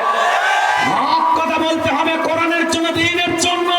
যদি প্রয়োজন হয় মাথায় কাপড়ের কাপড় বেঁধে টিভির কাছ থেকে বিদায় নিয়ে, সন্তানদের কাছ থেকে বিদায় নিয়ে আল্লাহর জমিনে আল্লাহর দ্বীনকে প্রতিষ্ঠিত করার জন্য কারা কারা জীবন দিতে প্রস্তুত, তুই হাত তুলে আল্লাহকে দেখা।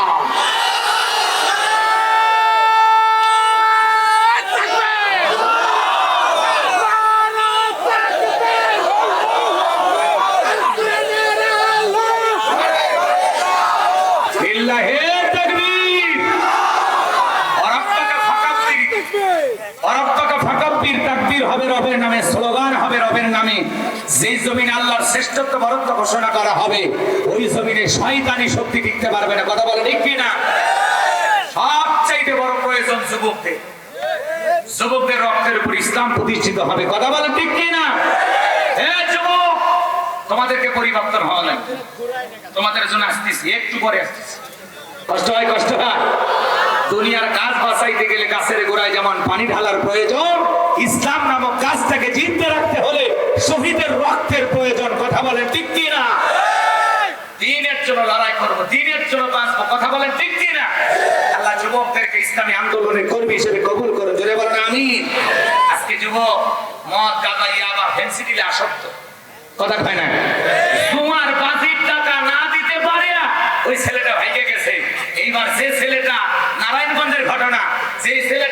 বাজিতে জিতে গেছে, ও আবার ওর বন্ধুর বইয়ের সাথে ভাব জমাইতে জমাইতে বলে তোর স্বামী টাকা দিতে পারে না, এখন তুই আমারে বিয়ে কর। বন্ধু তার ধারের টাকা বাজির টাকা না দিতে পারায় বন্ধুর বউকে বিয়ে করলো। কথা কনা খেয়ে তাহলে চিন্তা করেন দুনিয়াটা গেছে কোন জায়গায়। বন্ধু ধারের টাকা পরিশোধ করতে পারে নাই, এই জন্য আর এক বন্ধুর বাচ্চা সহ বিয়ে করেছে। বিয়ে করার পরে শান্তি নাই, ছেলেটা শুধু যায় ভালোবাসা বিনিময় করে, টাকা পয়সা দেয় না, এভাবে কি দিনকাল যায়। এবার ওই ছেলে বলতেছে এই নারীর একাধিক পুরুষের সাথে সম্পর্ক আছে। এবার ওই ছেলেরা এবং মেয়েটা সব এমন ধাওয়া করেছে, ওই ছেলেটা একেবারে ঠান্ডার মধ্যে বাজান কুমার এই শীতের ভিতরে প্রচুর পানির ভিতরে নামছে, কয়েক ঘন্টায় পানির ভিতরে রেখে দিছে। এরপরে ওখান থেকে উঠতে পারে না, প্রয়োজনে হাতে মোবাইল ছিল, বইয়ের কাছে ফোন দিছে, তুমি আমারে বাঁচাও। ও বলে তুই তাড়াতাড়ি মহা। এইবার যখন 999 ফোন দিয়েছে, প্রশাসনের লোকেরা এসে ছেলেটাকে উদ্ধার করেছে। তাহলে বলেন তো বাজান, ধারে টাকার জন্য বন্ধুর বউকে যে তুমি যুবক বিয়ে করলা, বিয়ে করেও শান্তি পাইলা না। এজন্য যুবক রে, বাজির টাকা দিয়ে ধারের টাকার জন্য মানুষকে কখনোই ভাবে বেকায়দায় ফেলা যাবে না। প্রয়োজন হয়, সমস্যাও হয়, তার সমাধানও আছে, তাই বলে এগুলো নোংরামি করা যাবে না। আজকে যৌতুকের জন্য জুয়ার টাকার বাজিতে বউকে বন্ধক রাখে, আবার বউকে আর একটা ছেলের হাতে তুলে দেয়। এরকম নোংরা কুরুচিপূর্ণ যুবক যারা আছো, নিজের চরিত্রটাকে সংশোধন করো। কথা বলে ঠিক কিনা? তুমি তো এমনি নষ্ট হয়ে গেছো, ঘরে বউটাকে নষ্ট করো। আল্লাহ যুবকদেরকে হেদায়েত দান করো। জোরে বলুন আমিন। তাহলে সামান্য কয়েকটা টাকার জন্য আজকে যুবক তোমার বউ অন্য কারো বউ হয়ে যায়, তাহলে পুরুষ হওয়ার দরকার আছে না? না, রোজগার করো, অপচয় সময় নষ্ট করো না। আল্লাহ যুবকদেরকে কর্মস্থানের ব্যবস্থা করে দিন। জোরে বলুন আমিন। আল্লাহ যুবকদেরকে ইসলামের জন্য কবুল করুন। জোরে বলুন আমিন।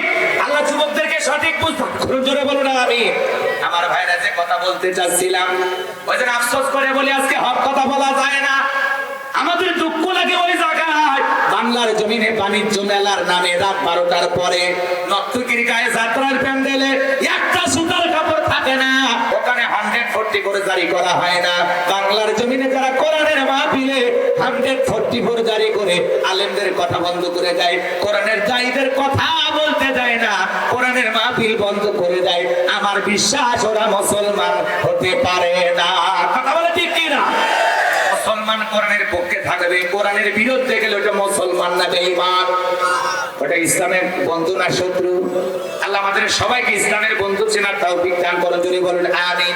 যে কথা বলতে চাচ্ছিলাম আজান, এইবার কারণ ডেকে বলে মুসা আওয়াজ বন্ধ করো, তাকায় দেখো সবদা দাঁড়িয়েছে।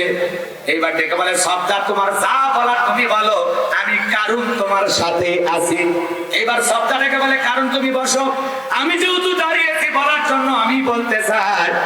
এবার সবদা ডেকে বলে ও জনগণ শোনো দিয়ে এমন, আমি নবী মুসা আলাইহিস সালামকে কোনোদিন দেখি নাই। আল্লাহু আকবার বলেন। আজকে মুসা নবীর আলোচনা শোনার পর আমার পাষাণ হৃদয় গলে গেছে। আমি সিদ্ধান্ত নিয়েছি আর অশ্লীল কাজ করব না, খারাপ কাজ করব না। আমি কালেমা পড়ে ঈমান গ্রহণ করব। বলুন আল্লাহু আকবার। আলেমদের ওয়াজের মাধ্যমে বেনামাজি নামাজি হয়ে যায়, সুদখোর ঘুষখোর ভালো হয়ে যায়, বেপরদায় সালাম মা বোনেরা পর্দা করে, দাড়ি কাটা যুবকটা আলেমদের ওয়াজের মাধ্যমে দাড়িওয়ালা হয়ে যায়। কথা বলেন ঠিক কিনা?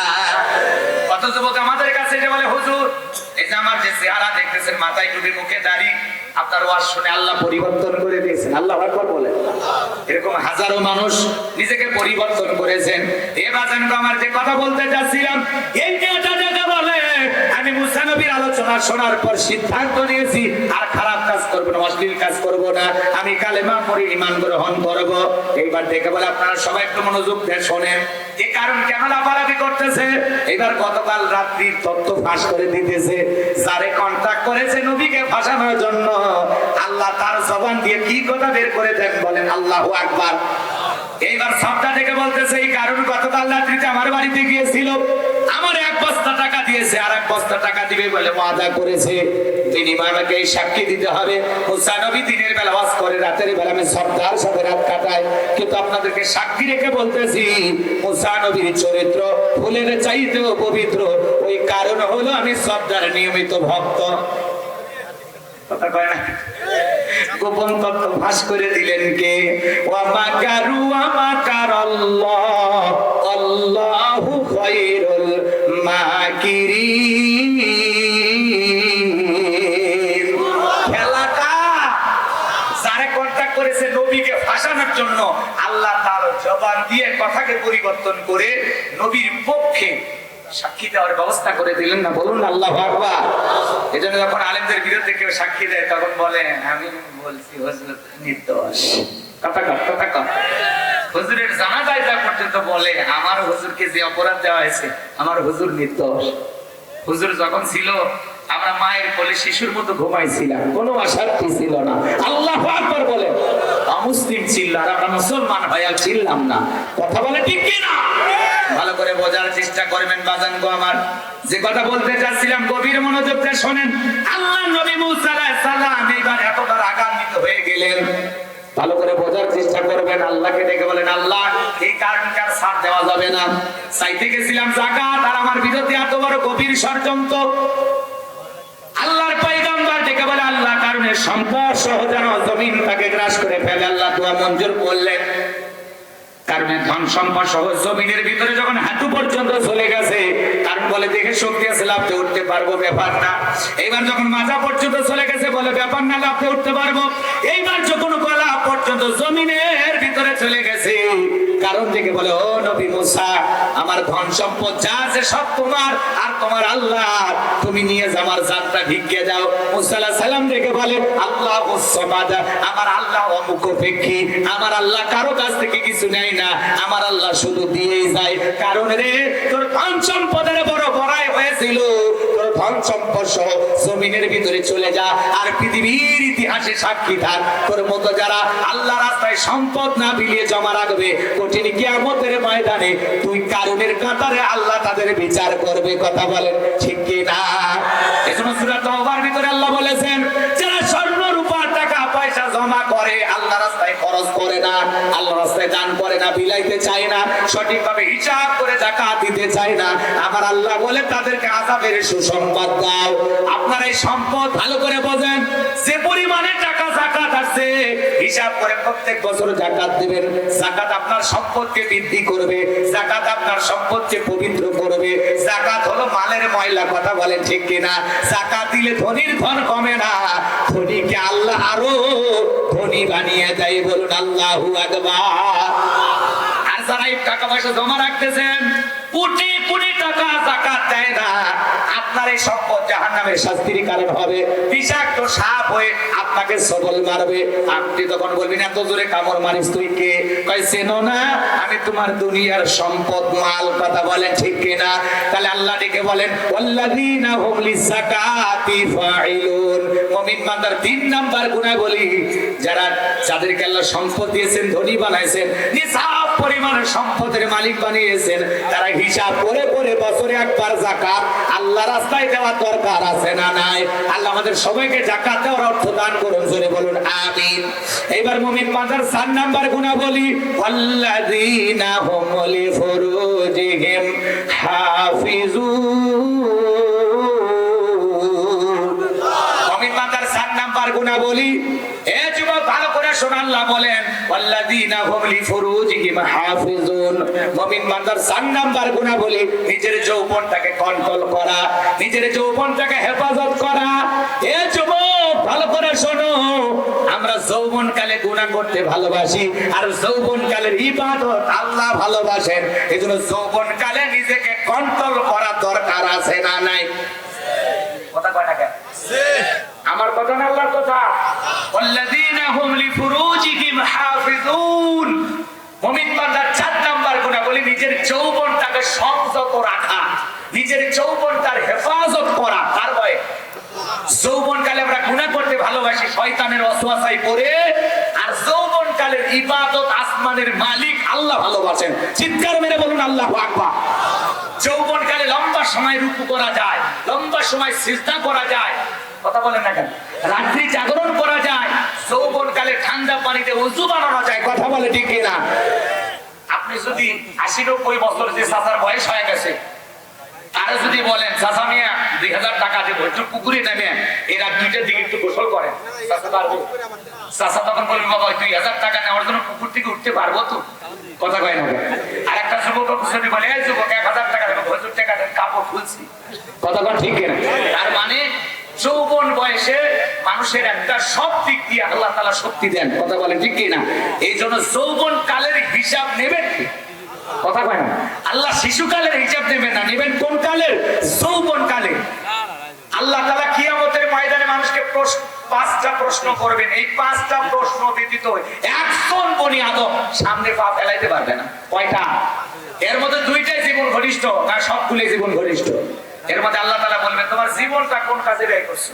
আবার আরেকটা প্রশ্ন করবেন তোমার যৌবন কালের সময়টা কোন কাজে ব্যবহার করেছো। কথা বলে ঠিক কি না? তাহলে এই যৌবন কালে আল্লাহর ইবাদত করা দরকার আছে না নাই? হযরত আলী রাদিয়াল্লাহু তাআলা বলেন তোমরা যৌবনের তাড়নায় গুনাহ করো, একদিন তোমাদের যৌবন থাকবে না, আমলনামায় গুনাহ ঠিকই লেখা থাকবে। কথা বলেন ঠিক কি না? তাহলে যুবকরে যৌবন কালে আমরা আল্লাহর ইবাদতে বেশি সময় কাটাবো। কথা বলেন ঠিক কি না? যুবকরে যৌবন কালে লম্বা সময় সিজদা দেওয়া যায়, লম্বা সময় রুকু করা যায়, লম্বা সময় নামাজে দাঁড়িয়ে কাটানো যায়, যেটা বৃদ্ধ বয়সে সম্ভব নয়। বৃদ্ধ বয়সের কারণে জয়েন্টে ব্যথা, লম্বা সময় রুকু সিজদা করা যায় না, ঠিক মতো নামাজের কাজগুলো পড়া যায় না। বৃদ্ধ বয়স শরীরের ভিতরে একটা আলাদা একটা অন্যরকম কাজ করে। মানে বয়স একটা মানে কম ফেলার যায় না, কিন্তু যৌবন বয়সে সবকিছু স্পষ্ট বলা যায়। সুবহান রাব্বিয়াল আলা। বুড়া মানুষ বলেন তো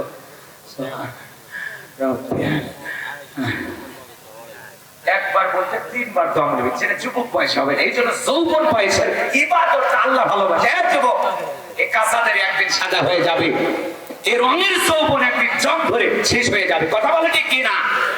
এই টাইপস আমরা একদিন ঢিল হয়ে যাবে। জওয়ানি চিরকাল থাকবে না, ক্ষমতার জোর আর যৌবনের জোর চিরকাল স্থায়ী হয় না। কথা বলে ঠিক কিনা? ওই যে 70 বছর 80 বছরের চাচা জিজ্ঞাসা করে কিছু আছে, সব শেষ। কিন্তু ওই চাচা 22 বছর বয়সে ওই যে সৈয়লা নৌকা চড়ে ওই যে সরের ওই পাশে কাশফুলের ওই সাইডে, হ্যাঁ সেই ভিডিও কিন্তু ফেরেশতাদের কাছে আছে। কথা কয় না কেন? এ যুবকে ওই যে রাত 12টার পরে ওই যে শেফালির দরজায় ওই যে কলা বাগানের ওই সাইডে, ভুট্টার ক্ষেতের ওই পাশে, ওই যে আম বাগানের, ওই যে পার্কের ওই সাইডে, ফুল বাগানের ওই যে পাশে, ওই যে কার হাত ধরে ধরে গল্প করলেন। হ্যাঁ, মা বাবার চোখকে ফাঁকি দিতে পারছো, কিন্তু আসমানের মালিক আল্লাহ দেখছে কিনা, ফেরেশতা লিখছে কিনা, ভিডিও আছে কিনা, আমলনামায় লেখা আছে কিনা? তাহলে আল্লাহর ভয়ে যৌবন কালের সময়টা কন্ট্রোল করা লাগবে। নিজের নফসকে ধমক দিতে হবে। মন চাইবে গুনাহ করতে, মন চাইবে গুনার থেকে পা বাড়াইতে, নিজেকে চুপ, আল্লাহ দেখছেন, চুপ, কোনো গুনাহ করা যাবে। কথা বল। একটা যুবক যদি এটা ভাবতো যে আমি যা করতেছি সব আল্লাহ দেখতেছে, এই একটা ভয় যদি যুবকের অন্তরে কাজ করতো, তাহলে কোনো যুবক গুনাহ করতে পারতো না। কথা বলে ঠিক কি না? যুবক জওয়ানি থাকবে না, সব শেষ হয়ে যাবে। কথা বলে ঠিক কি না? কষ্ট পাচ্ছেন? তোমার গহনা দিন ফু রাইয়া যাইবে, গহনা দিন ফু রাইয়া যাইবে, যৌবনে লাগবে ভাটি, ওই যে দেখো ডাকিতেছে তোমায় কবরের মাটি, ওই যে দেখো ডাকিতেছে তোমায় কবরের মাটি। কথা বলে ঠিক কিনা? যেদিন সন্ধ্যার আগে ডুবের বেলা, এক নিমিষেই ভেঙ্গে যাবে তোর রঙেরই মেলা, যেদিন সন্ধ্যার আগে ডুবের বেলা, এক মিনিটেই ভেঙ্গে যাবে তোর রঙেরই মেলা, কাহারে দিবা তুমি জোরে ধমক, কারে দিবা তুমি জোরে ধমক, কারবা মাথায় ভাঙবা লাঠি, ওই যে দেখো ডাকিতেছে তোমায় কবরের মাটি, ওই যে দেখো ডাকিতেছে তোমায় কবরের মাটি। কথা বলে ঠিক কি না? খবর পেয়ে আসবে আত্মীয় স্বজন, তোমার এই চারপাশে পয়সা সবাই করিবে কান্দন, সাজাইবে তোমায় মনের মতন, সাজাইবে তোমায় মনের মতো কি সুন্দর পরিপাটি ওই যে দেখো ডাকিতেছে তোমায় কবরের মাটি ওই যে দেখো ডাকিতেছে তোমায় কবরের মাটি গইরা মরো তুমি ফিরা মরো তুমি মায়ারি পিছে এত আশা ভালোবাসা সবই যে মিশে কোন দিন জানো আইসা পরে কোন দিন জানো আইসা পরে আজরাইলের হাতের চিঠি ওই যে দেখো ডাকিতেছে তোমায় কবরের মাটি ওই যে দেখো ডাকিতেছে তোমায় কবরের মাটি জোরে বলেন মারহাবা আসতে ভাই সেটা হইছে কোন দিকে যাচ্ছে আচ্ছা চলো একই বক্তাতে দুইবার হয় চলো একই শ্রোতা তো তাইলে দেবে প্রতিপক্ষের ভাইরা আশা করছে আপনারা হয়তো আরো দেওয়ার কিছু মানুষ থাকতে পারে এজন্য যদি ব্যাগ নিয়ে যায় ছেলে পেলে একটু দিয়ে এমন যা এখন করতেছি 4 নাম্বার এরপরে 3টা আছে খুব দ্রুত বলে দিচ্ছি আর 10-15 মিনিট সময় দেবেন তো ইনশাআল্লাহ এই দেব অসময় না পোলা আছে দেব সোনা তোমাকে দেব এই বেশি দূরে পাওয়া না যারা দোকানে ঘুরতেছে ওরা চলে আসবে আগে আমরা নেই আচ্ছা ঠিক আছে শুনে যুবক শুনে এদিকে খেয়াল করো তাহলে ওয়াল্লাযীনা হুম লিফুরুজিহিম হাফিজুন যৌবনকালে এদিকে খেয়াল করে নিজের যৌবনটাকে সংযত রাখবো নিজের যৌবনটা কন্ট্রোল করবো কার ভয়ে জোরে বলেন কার ভয়ে হে যুবক যদি তোমার অন্তরে আল্লাহর ভয় থাকে মুমিনের যৌবন হোটেলে বিক্রি হয় না মুমিনের যৌবন পার্কে বিক্রি হয় না মুমিন কোনদিন আল্লাহ রাব্বুল আলামিনের বিধান ছাড়া মুমিন বান্দা তার হালাল স্ত্রী ছাড়া কখনো এদিকে পরে অবৈধ তরিকায় বিবাহ ব্যতীত প্রেম প্রীতি ভালোবাসার মাধ্যমে তার যৌবনকালের সময় নষ্ট করবে না কথা বলে ঠিক না মুমিন কোনদিন প্রেম প্রীতি এবং অবৈধ সম্পর্কের মাধ্যমে তার যৌবনের সময় নষ্ট করবে না কথা বলে ঠিক না তাহলে আমরা যৌবনকালে ইবাদত করব কা যৌবনের পরীক্ষা দিয়েছিলেন আল্লাহর নবী ইউসুফ আলাইহিস সালাম 2 মিনিট শুনেন বিশাল প্ল্যান কইরা জুলাইখা 10টা দরজায় তালাবন্দি করে গোপন একটা কক্ষে নিয়ে গেছে ইউসুফ আলাইহিস সালামকে ওই রুমের ভিতরে ইউসুফ নবী আর জুলাইখা ছাড়া আর কেউ নাই যুবকেরা যদি এরকম সুযোগ পাইতো ছাড়তো সামনে 14ই ফেব্রুয়ারি ভালোবাসা দিবস পালন এমন ভাবে যুবকেরা করবে এদেশের যুবকেরা ভালোবাসা দিবস এমন ভাবে পালন করে কয়েকদিন পর মহিলা বমি করে আবার কিছুদিন পার হয়ে গেলে ছেলে যখন টাইম দেয় না পাত্তা দেয় না বিবাহের দাবিতে যুবকের বাড়িতে হাজির মানুষ জিজ্ঞাসা করে মা তোমার বাড়ি কোথায় বলে আমার বাড়ি মাগুরা তো তুমি না করে আপনাদের এলাকার বল্টু ছেলে প্রেম প্রীতি কইরা বিবাহের প্রবণ দেখাইয়া আমার সাথে একাধিকবার কি করেছে আমি বলবো না বুঝে নেন কথা কয় না গ্রামের মানুষ বলতেছে মা এখন খবর কি কয় আমার পেটে 3 মাস কথা কয় না যুবক রে খবরদার খবরদার এমন ঘটনার জন্ম দেওয়া যাবে না মাঝে মাঝে আমরা এগুলো ঘটনা দেখে আসে না নাই এদেশের যুবকদের পাওয়ার এত বেশি প্রেমের বিদেশ থেকে মহিলা বাংলাদেশে প্রেমের টানে চলে আসে মালয়েশিয়া তৈরি বাংলাদেশে বিদেশ থেকে হায় হায় কাশ্মীরের এক নিয়ে কয়েকদিন আগে আছে বাংলাদেশে কাশ্মীর থেকে বাংলাদেশি যুবককে বিয়ে করার জন্য আজি এদেশের যুবকেরা প্রেমের দিকে বিশ্ব চ্যাম্পিয়ন কথা বলে ঠিক কিনা যুবকের দিক শোনো জলেখা গোপন কক্ষে নিয়ে যাবারে দিলে বড় জ্বালারে পাঞ্জাবিওয়ালা হুজুর তো কিছুই বোঝে না হুজুর সবই বোঝে নারীর ছলা কলা বোঝে না কথা বলে ঠিক কিনা এবার জলেখা কাছে যায় আর বলে ইউসুফ তোমার চোখ দুটো ভারী সুন্দর ইউসুফ আলাইহিস সালাম ডেকে বলে এই চোখ যে আল্লাহ তাআলা সৃষ্টি করেছেন সে আল্লাহকে ভয় করো জলেখার অন্তরে আল্লাহর ভয় নাই ইউসুফ আলাইহিস সালামের অন্তরে আল্লাহর ভয় ইন্না খাফুল্লাহ অন্তরে আল্লাহর ভয় নিয়ে পয়গম্বর ডেকে বলে আল্লাহ জলেখার মনের অবস্থা আমি বুঝতে পেরেছি আল্লাহ রাব্বুল আলামিন আপনার উপরে তাওয়াক্কুল করে নিজের ইজ্জতকে বাঁচানোর জন্য দৌড় মারার দায়িত্ব আমার, আর আপনার কুদরত থেকে তালা খুলে দেওয়ার দায়িত্ব আপনার। এই কথা বলে আল্লাহ নবী ইউসুফ আলাইহিস সালাম আল্লাহর উপরে ভরসা করে যখন দৌড় মারলেন, আল্লাহর কুদরত থেকে প্রত্যেকটা দরজার তালা খুলে গেলেন। এইবার শেষ দরজায় জুলেখা পেছন থেকে মারছে ধাবা। ইউসুফ আলাইহিস সালামের জামা ছিঁড়ে গেছে। ইউসুফ আলাইহিস সালাম বলে, জামা ছিঁড়ে যায় যাক, ইজ্জত দেওয়া যাবে না। এইবার কথা আছে, যেখানে বাঘের হয় সেখানে রাত হয়। শেষ দরজায় জুলেখার স্বামী আজিজ মিসর দাঁড়ায় আছে। জুলেখা তার স্বামীকে দেখা মাত্র নেকা কান্নার অভিনয় শুরু করে দিছে। যেই মহিলা কথায় কথায় কান্নাকাটি করে, কিছু না হইতেই বলে আমার দুনিয়াতে কেউ নাই, কেউ না বেঁচে আছো কেমনে, কথা কয় না, কথা কয় কিছু বলার আগে চোখ দিয়ে পানি বের করে এমন মহিলা আছে না নাই? মানে চোখের ভিতরে মোটর বসায় রাখছে, পাগলি রে কথা বলার আগে কান দিস না, ঘটনা কি হয়েছে আগে খুলে বল। তোর কথা শুনে যদি মনে হয় কান্না করা উচিত, স্বামী স্ত্রী একসাথে জামাত করে কান্না করা হবে। কথা বলেন ঠিক না? এইবার জুলেখা নেকা কান্নার অভিনয় করে ডেকে বলে, ইউসুফ আজকে সুযোগ পাইয়া অন্তর মহলের ভিতরে ঢুকেছে, আমার ইজ্জতের দিকে হাত বাড়াইছে। ছেলের মতো দেখতাম, আজকে সে আমার দিকে নজর দেয়, নানান কথা ছয় নয় বুঝাইয়া স্বামীকে পাগল বানাইছে। মিথ্যা দর্শনের তহমত দিয়ে আল্লাহর নবী ইউসুফ আলাইহিস সালামকে 1 নয় 2 নয় 9.5 বছর জেল খাটাইছে। এজন্য নারীদের ষড়যন্ত্র বড় মারাত্মক। ওরা যদি কারো বিরুদ্ধে ষড়যন্ত্র করে, শয়তানেরও টাইম নাই, কথা কোন ঠিক না? এজন্য যুবক রে, খবরদার খবরদার, পুলিশে ধরলে বাজবি, র্যাবে ধরলে বাজবি, কিন্তু কোন নারী ছলনার ফাঁদে, মায়ের জালে, প্রেমের জালে একবার যদি পা আটকে যায়, ফাঁদে পড়িয়া বগা কান্দে রে, সারা জীবন কেঁদেও ওই কাল নাগিনীর বিষাক্ত সবল থেকে বাঁচতে পারবি না।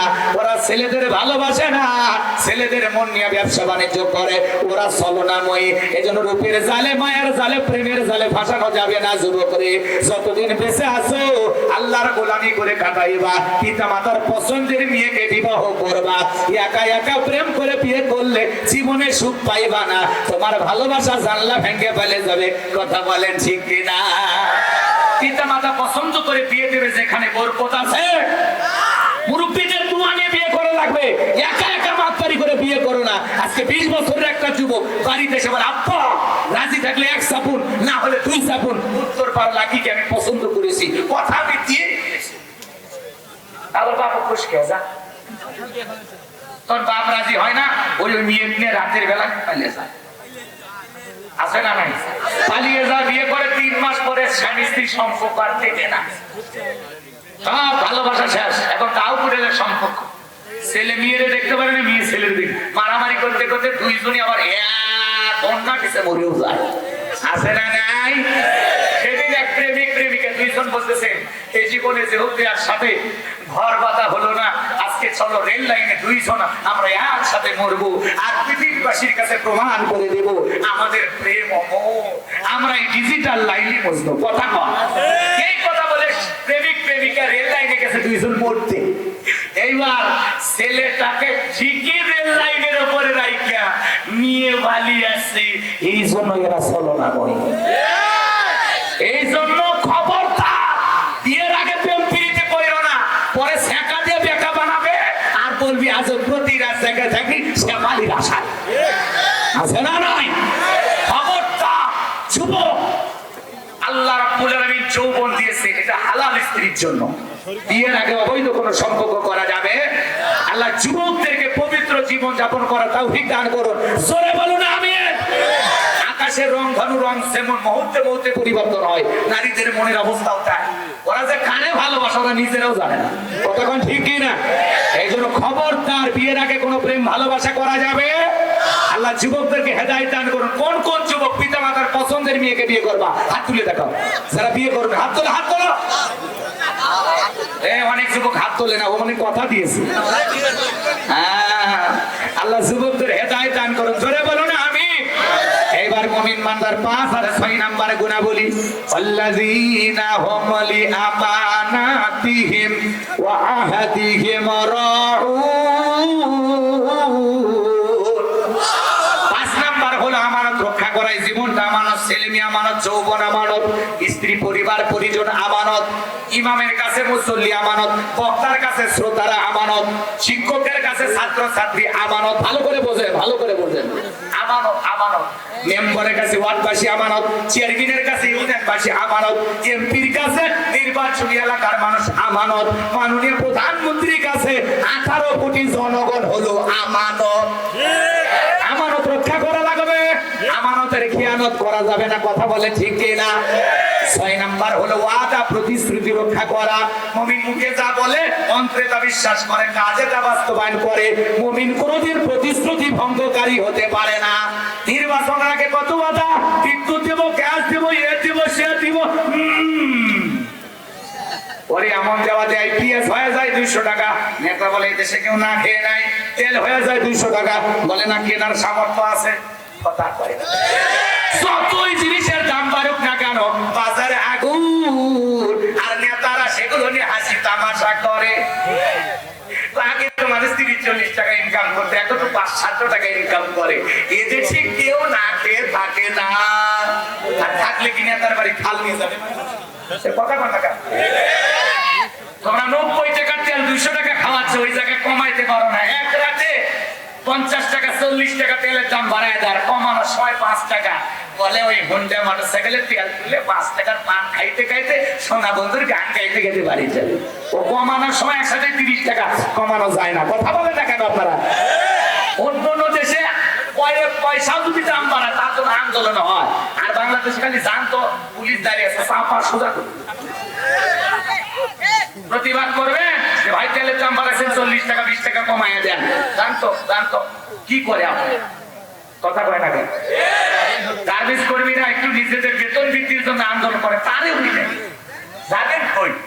সমাজে আছে না নাই? ভাই বাস্তবতা বলছি, রাখবেন বুঝেন না, ঠিক আছে? এগুলো একটু বলা লাগবে, মন খারাপ করবেন না। আমার ভাইরা যে কথা বলতে চাচ্ছিলাম, তাহলে 6 নাম্বার ওয়াদা প্রতিশ্রুতি রক্ষা করা। নেতা জবানকে জনগণকে যে ওয়াদা দেবে, প্রত্যেকটা ওয়াদা পালন করা লাগবে। এই যে স্বরাষ্ট্রমন্ত্রী তিনি বলেছেন, এ দেশে ইসলামের বিরুদ্ধে কোনো আইন পাস করা হবে না। ধর্মীয় অনুভূতিতে আঘাত আসে এমন কাজ আমরা ক্ষমতায় থাকতে করব না। এই কথার আপনারা অবিচল অটল থাকবেন। মাঝে মাঝে কিছুটা ইমান বলে রাষ্ট্র ধর্ম ইসলাম রাখা যাবে না, সংবিধানে বিসমিল্লাহ রাখা যাবে না। মাঝে মাঝে যারা এগুলো কথা বলে পরিষ্কার ভাবে বলতে হবে, বিসমিল্লাহ এত চুলকানি কেন, রাষ্ট্র ধর্ম ইসলাম নিয়ে চুলকানি কেন? ওই টাকলা মুরাদ রাষ্ট্র ধর্ম ইসলাম আর বিসমিল্লাহ বাদ দিতে চেয়েছিল, ওর জীবনটাই বরবাদ হয়ে গেছে। নাই ক্ষমতা, নাই এমপিগিরি, নাই মন্ত্রিত্ব, দেশের বাইরে একটা বাড়ি বানাইছে কানাডায়, যাওয়ার ভাগ্য হয় নাই, তাড়িয়ে দিয়েছে। ইসলামকে বিদায় করতে আসবে যারা, আল্লাহ ওদেরকে বিদায় করবে। কথা বলে ঠিক কিনা? রাষ্ট্র ধর্ম ইসলাম আছে, থাকবে। যারা বিরোধিতা করবে এরা থাকবে না। বাংলাদেশ থাকবে যতদিন, রাষ্ট্র ধর্ম ইসলাম সংবিধানে থাকবে ততদিন। ওখানে হাত দিলে বাংলার জমিনে আগুন চলবে। কথা বলে ঠিক কিনা? ইসলামের গায়ে হাত দেবেন না। বিসমিল্লাহ নিয়ে মাথা ব্যথা কেন? কি হয়েছে? 95% মুসলমানের দেশে বিসমিল্লাহ লেখা থাকলে কি সমস্যা? কোরআনের একটা আয়াত সহ্য হয় না। দেশে তো কোরআনের একটা আইন নাই। কোরআনের আইন আছে, তো 2-1 জায়গায় একটু ইসলামের একটু সুন্দর করে বিসমিল্লাহ লেখা আছে সংবিধানে, সমস্যা কি? আল্লাহ ওদের হেদায়েত দান করুন। সরে বলো না আমিন। রাগ করেছেন? বাড়াবাড়ি করবেন না, বাড়াবাড়ি করবেন না। আল্লাহ যেন কিছু কিছু মানুষ বাড়াবাড়ি করে। প্রধানমন্ত্রী কোনোদিন বলে না যে এটা তুলে দেব, বলে বলে বলে উনি বলেন, কারণ উনি নামাজি, কোরআন পড়ে, ফজরের নামাজ পড়ে কোরআন তিলাওয়াত করে তারপরে যে কোন ভবনে বর্ষি দিয়ে মাছ ধরে, দেখেননি? কি সহজ সরল মানুষ। কথা কোন ঠিক কিনা? আমাদের রংপুরে কথা কথা রংপুরে কার বাড়ি? ওনার স্বামীর বাড়ি রংপুর গাইবান্ধা পাশাপাশি। কথা বলছে না? কয়েকদিন আগে গেছিল আমাদের এলাকায়। শোনেন, নাক করছেন মনে হয়। আপনারা মাঝে মাঝে প্রধানমন্ত্রীর এই ছবিগুলো দেখবেন, ইউটিউবে আছে, নেটে ঘাটাঘাটি করে দেখবেন উনি কি সুন্দর করে রান্না করতেছে, আছে না নাই? উনি নিজে বর্ষি দিয়ে মাছ ধরে, আবার নিজে শাকসবজি গণভবনে অনেক জায়গায় লাগাইছে, ওখান থেকে শাকসবজি তোলে। কথা কোন ঠিক কিনা? এই জন্য মানে প্রধানমন্ত্রী যে বলে বাংলাদেশের 100 জমি যেন খালি না থাকে। কথা কোন ঠিক কিনা? তাহলে দেশে দারিদ্রতা আসবে না। কথা বলে ঠিক কিনা? প্রত্যেকটা অঞ্চলে শতক জমিদার ফাঁকা না থাকে, ওই আলু, সরিষা, লাল শাক, পুঁই শাক, পালং শাক যা পারেন ছিটায় রাখে, হবে এদের সোনার দেশ। কথা বলে ঠিক না? আল্লাহ দেশের উপরে রহমত বরকত নাজিল করুন, জোরে বলুন আমিন। আর এদেশে ইসলাম বিদ্বেষী যত নেতা আছে আল্লাহ তাদের হেদায়েত দান করুন, জোরে কোন আমিন। কষ্ট হয়? তাহলে 6 নাম্বার কি? ওয়াদা প্রতিশ্রুতি রক্ষা করা লাগবে। জনগণকে যে ওয়াদা দিয়েছেন সে ওয়াদা অনুযায়ী যাই আপনাকে চলতে হবে। কথা বলে ঠিক কি না? বাজারে যে আগুন লেগেছে আগুন নেতাদের থামাইতে হবে। কথা বলে ঠিক কি না? সিন্ডিকেটের মাধ্যমে ডিমের দাম বাড়ায় দেয়, তেলের দাম বাড়ায় দেয়, পেঁয়াজের দাম বাড়ায় দেয়, চিনির দাম বাড়ায় দেয়। সেই যে এখনো ভারতে চিনি 50 থেকে 55 টাকা, 45 টাকা এর মধ্যেই চিনির দাম। আর বাংলাদেশে সেই যে সেঞ্চুরি পার হয়েছে আর চিনির দাম কবে দেখারও কেউ নাই, বলারও কেউ নাই। কথা বলে ঠিক কিনা? জনগণ চাই একটু ডাল ভাত খেয়ে বেঁচে থাকবে, দ্রব্যমূল্য হাতের নাগালে থাকবে, একটু ক্রয় ক্ষমতার ভিতরে থাকবে, তাতেই জনগণের শান্তি। কথা বলে ঠিক কিনা? আল্লাহ সমস্ত নেতাদেরকে সঠিক পথ দান করুন, জনগণের কল্যাণে, এদেশের মানুষের কল্যাণে, জনগণের ভাষা বুঝে চলার তৌফিক দান করুন। জনগণ কি চায় আল্লাহ এটাকে নেতাদের বুঝ দান করুন। 7 নাম্বার, ওয়াল্লাযীনা হুম আলা সালাওয়াতিহিম ইউহাফিজুন।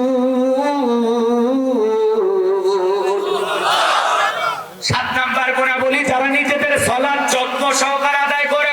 সালাত যত্ন সহকারে আদায় করতে হবে, যেমন তেমন ভাবে নামাজ পড়লে হবে না। যে ব্যক্তি আসরে নামাজ পড়ে মাগরিব পর্যন্ত মসজিদে মনটা টাঙানো থাকে, আবার মাগরিব পরে এশা পর্যন্ত টাঙানো থাকে, এশা পরে ফজর পর্যন্ত মসজিদে মনটা টাঙানো থাকে, শুধু একা নামাজ পড়লে হবে না, ছেলেকেও নামাজি বানাইতে হবে, বিবিকেও নামাজি বানাইতে হবে। একটা পরিবারের 4 জন সদস্য সবাই যদি নামাজ পড়ে ভালো লাগে না খারাপ লাগে? তাহলে পৃথিবীর সফল বাবা তারা, যে বাবা তার নিজের ছেলের হাত ধরে মসজিদে নিয়ে যায়। কথা বলেন ঠিক কিনা? আমরা আমাদের সন্তানদেরকে মসজিদমুখী বানাবো ইনশাআল্লাহ। কবুল করুন, জোরে বলুন আমিন।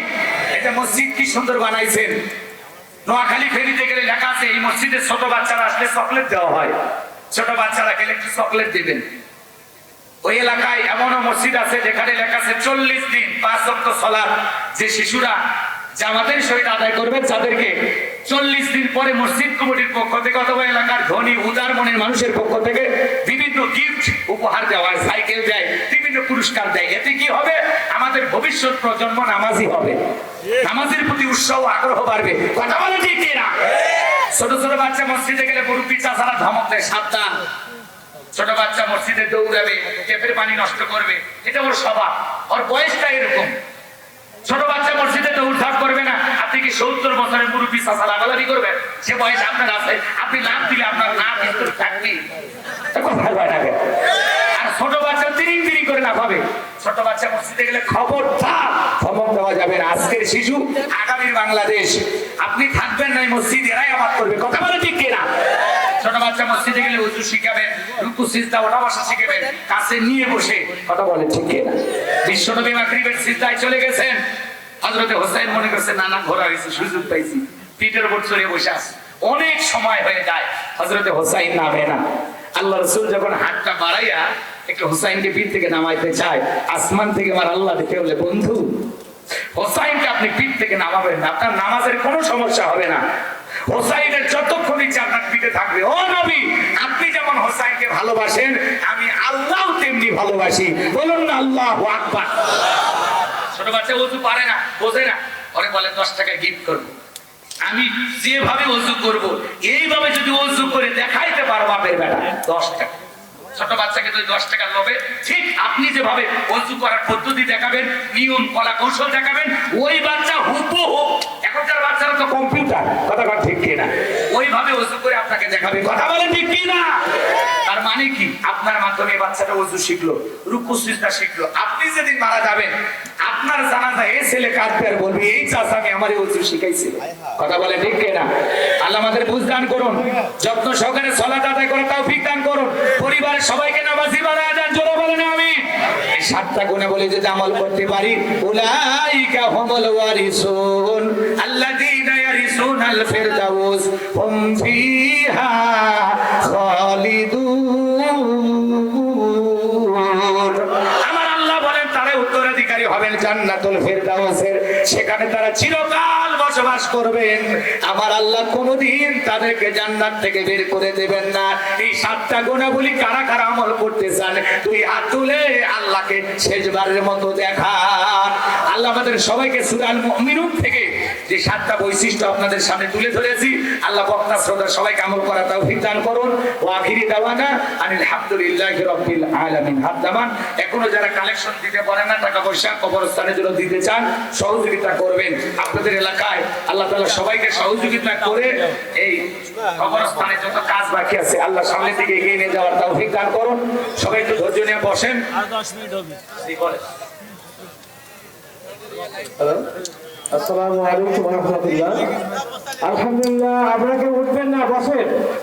উপস্থিত সকলের দাওয়াত আমাদের কর্তৃপক্ষ তাবারকের ব্যবস্থা করেছে, দয়া করে নিয়ে যাবেন মনোজাতের পরে। সম্মানিত উপস্থিতি, প্রাসঙ্গিক দুটি কথা। আমি হাপানিয়া মসজিদে 17-18 বছর ইমামতি করছি, খতিব হিসাবে দায়িত্বরত আছি।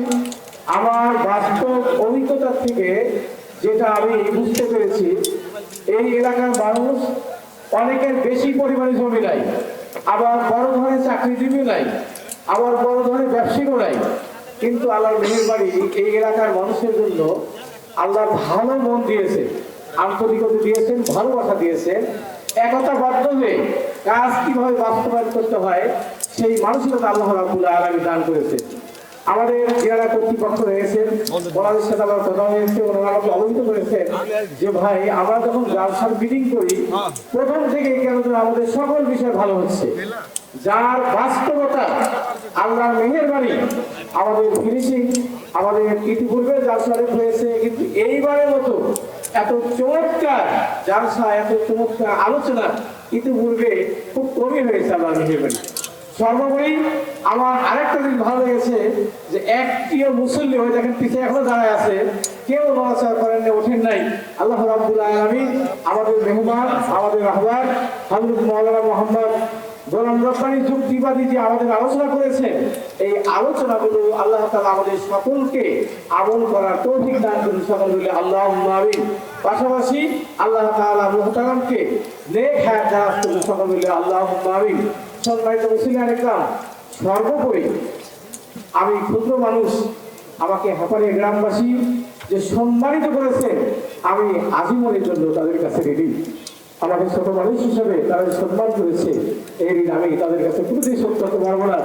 আমি আপনাদের কাছে, হাজারো মুসল্লিদের কাছে একটু বড় ধরে আমি বিরত করি, এই যে আমাদের সুন্দর আয়োজন, এই ওসিলা করে আল্লাহ পাক আমাদের হাপানিয়া গ্রামবাসীকে যেন উত্তম উত্তম প্রতিদান দান করে সকলে এর ওসিলায় আল্লাহ তাআলা কালকে আমাদের সবাইকে যেন মাফ করে সকলে আল্লাহুম্মা আমিন।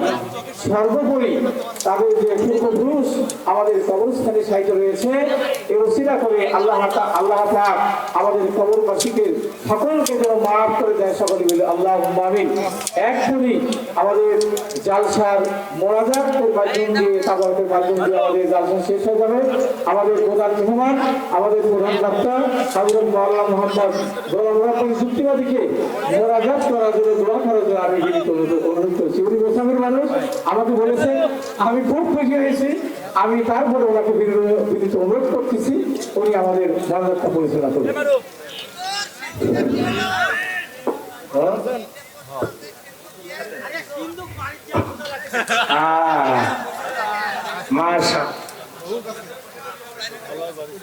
সবাই একটু কাতারবদ্ধ হয়ে বসেন, কাতার হয়ে বসেন।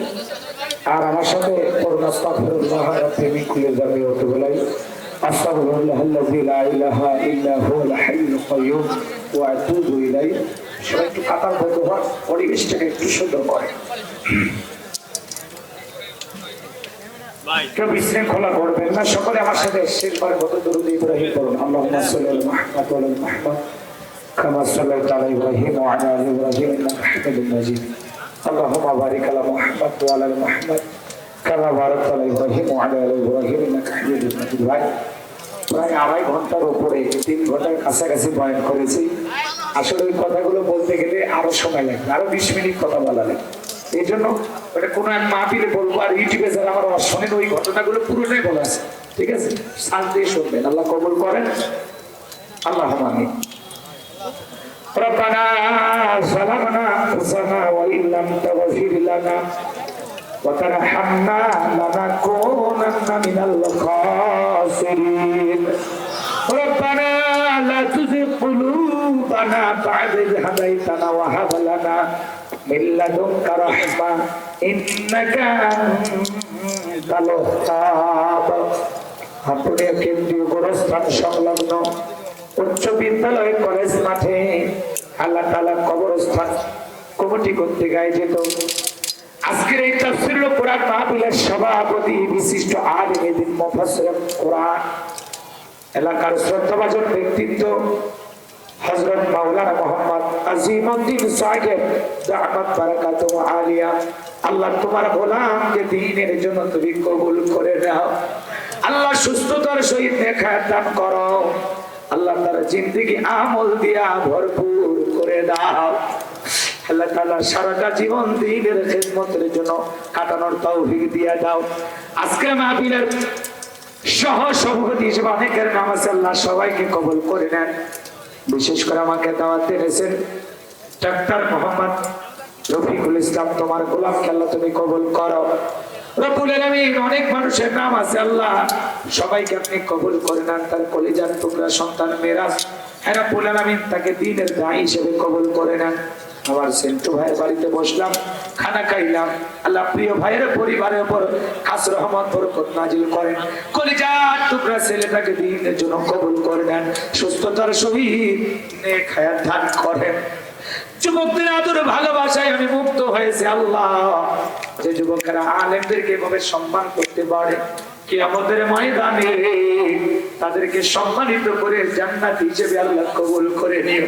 প্রত্যেকটা যুবক স্বেচ্ছাসেবকের দায়িত্ব যারা পালন করেছে, লাইটিং মাইটিং পোস্টার ব্যানার ডেকোরেটরের ভাইরা সহ আল্লাহ সকলের ঈমান খালিদ বিন ওলীদের মতো বানায় দেন, আমিরে হামজার মতো বানায় দেন। আল্লাহ সবাইকে দুনিয়া আখিরাতের উত্তম জাযা দান করেন। আজকের মাহফিলের প্রধান অতিথি জনাব জননেতা আলহাজ মোহাম্মদ শফিকুল ইসলাম শিমুল মাননীয় এমপি মহোদয়কে আল্লাহ কবুল করেন। বিশেষ অতিথিবৃন্দ যাদের নাম আছে কবুল করেন। সম্মানিত অতিথিবৃন্দ, আমন্ত্রণ অতিথিবৃন্দ হিসেবে যাদের নাম আছে আল্লাহ কবুল করেন। আমার পূর্বে আলোচনা রেখে ধন্য করেছেন নাটোর জেলার কৃতি সন্তান বিশিষ্ট আলেম দ্বীন শ্রদ্ধাভাজন বড় ভাই আলহাজ হযরত মাওলানা মুহাম্মদ রুহুল আমিন জিহাদি। আমার প্রিয় ভাই কণ্ঠকে আল্লাহ দ্বীনের জন্য কবুল করে নাও।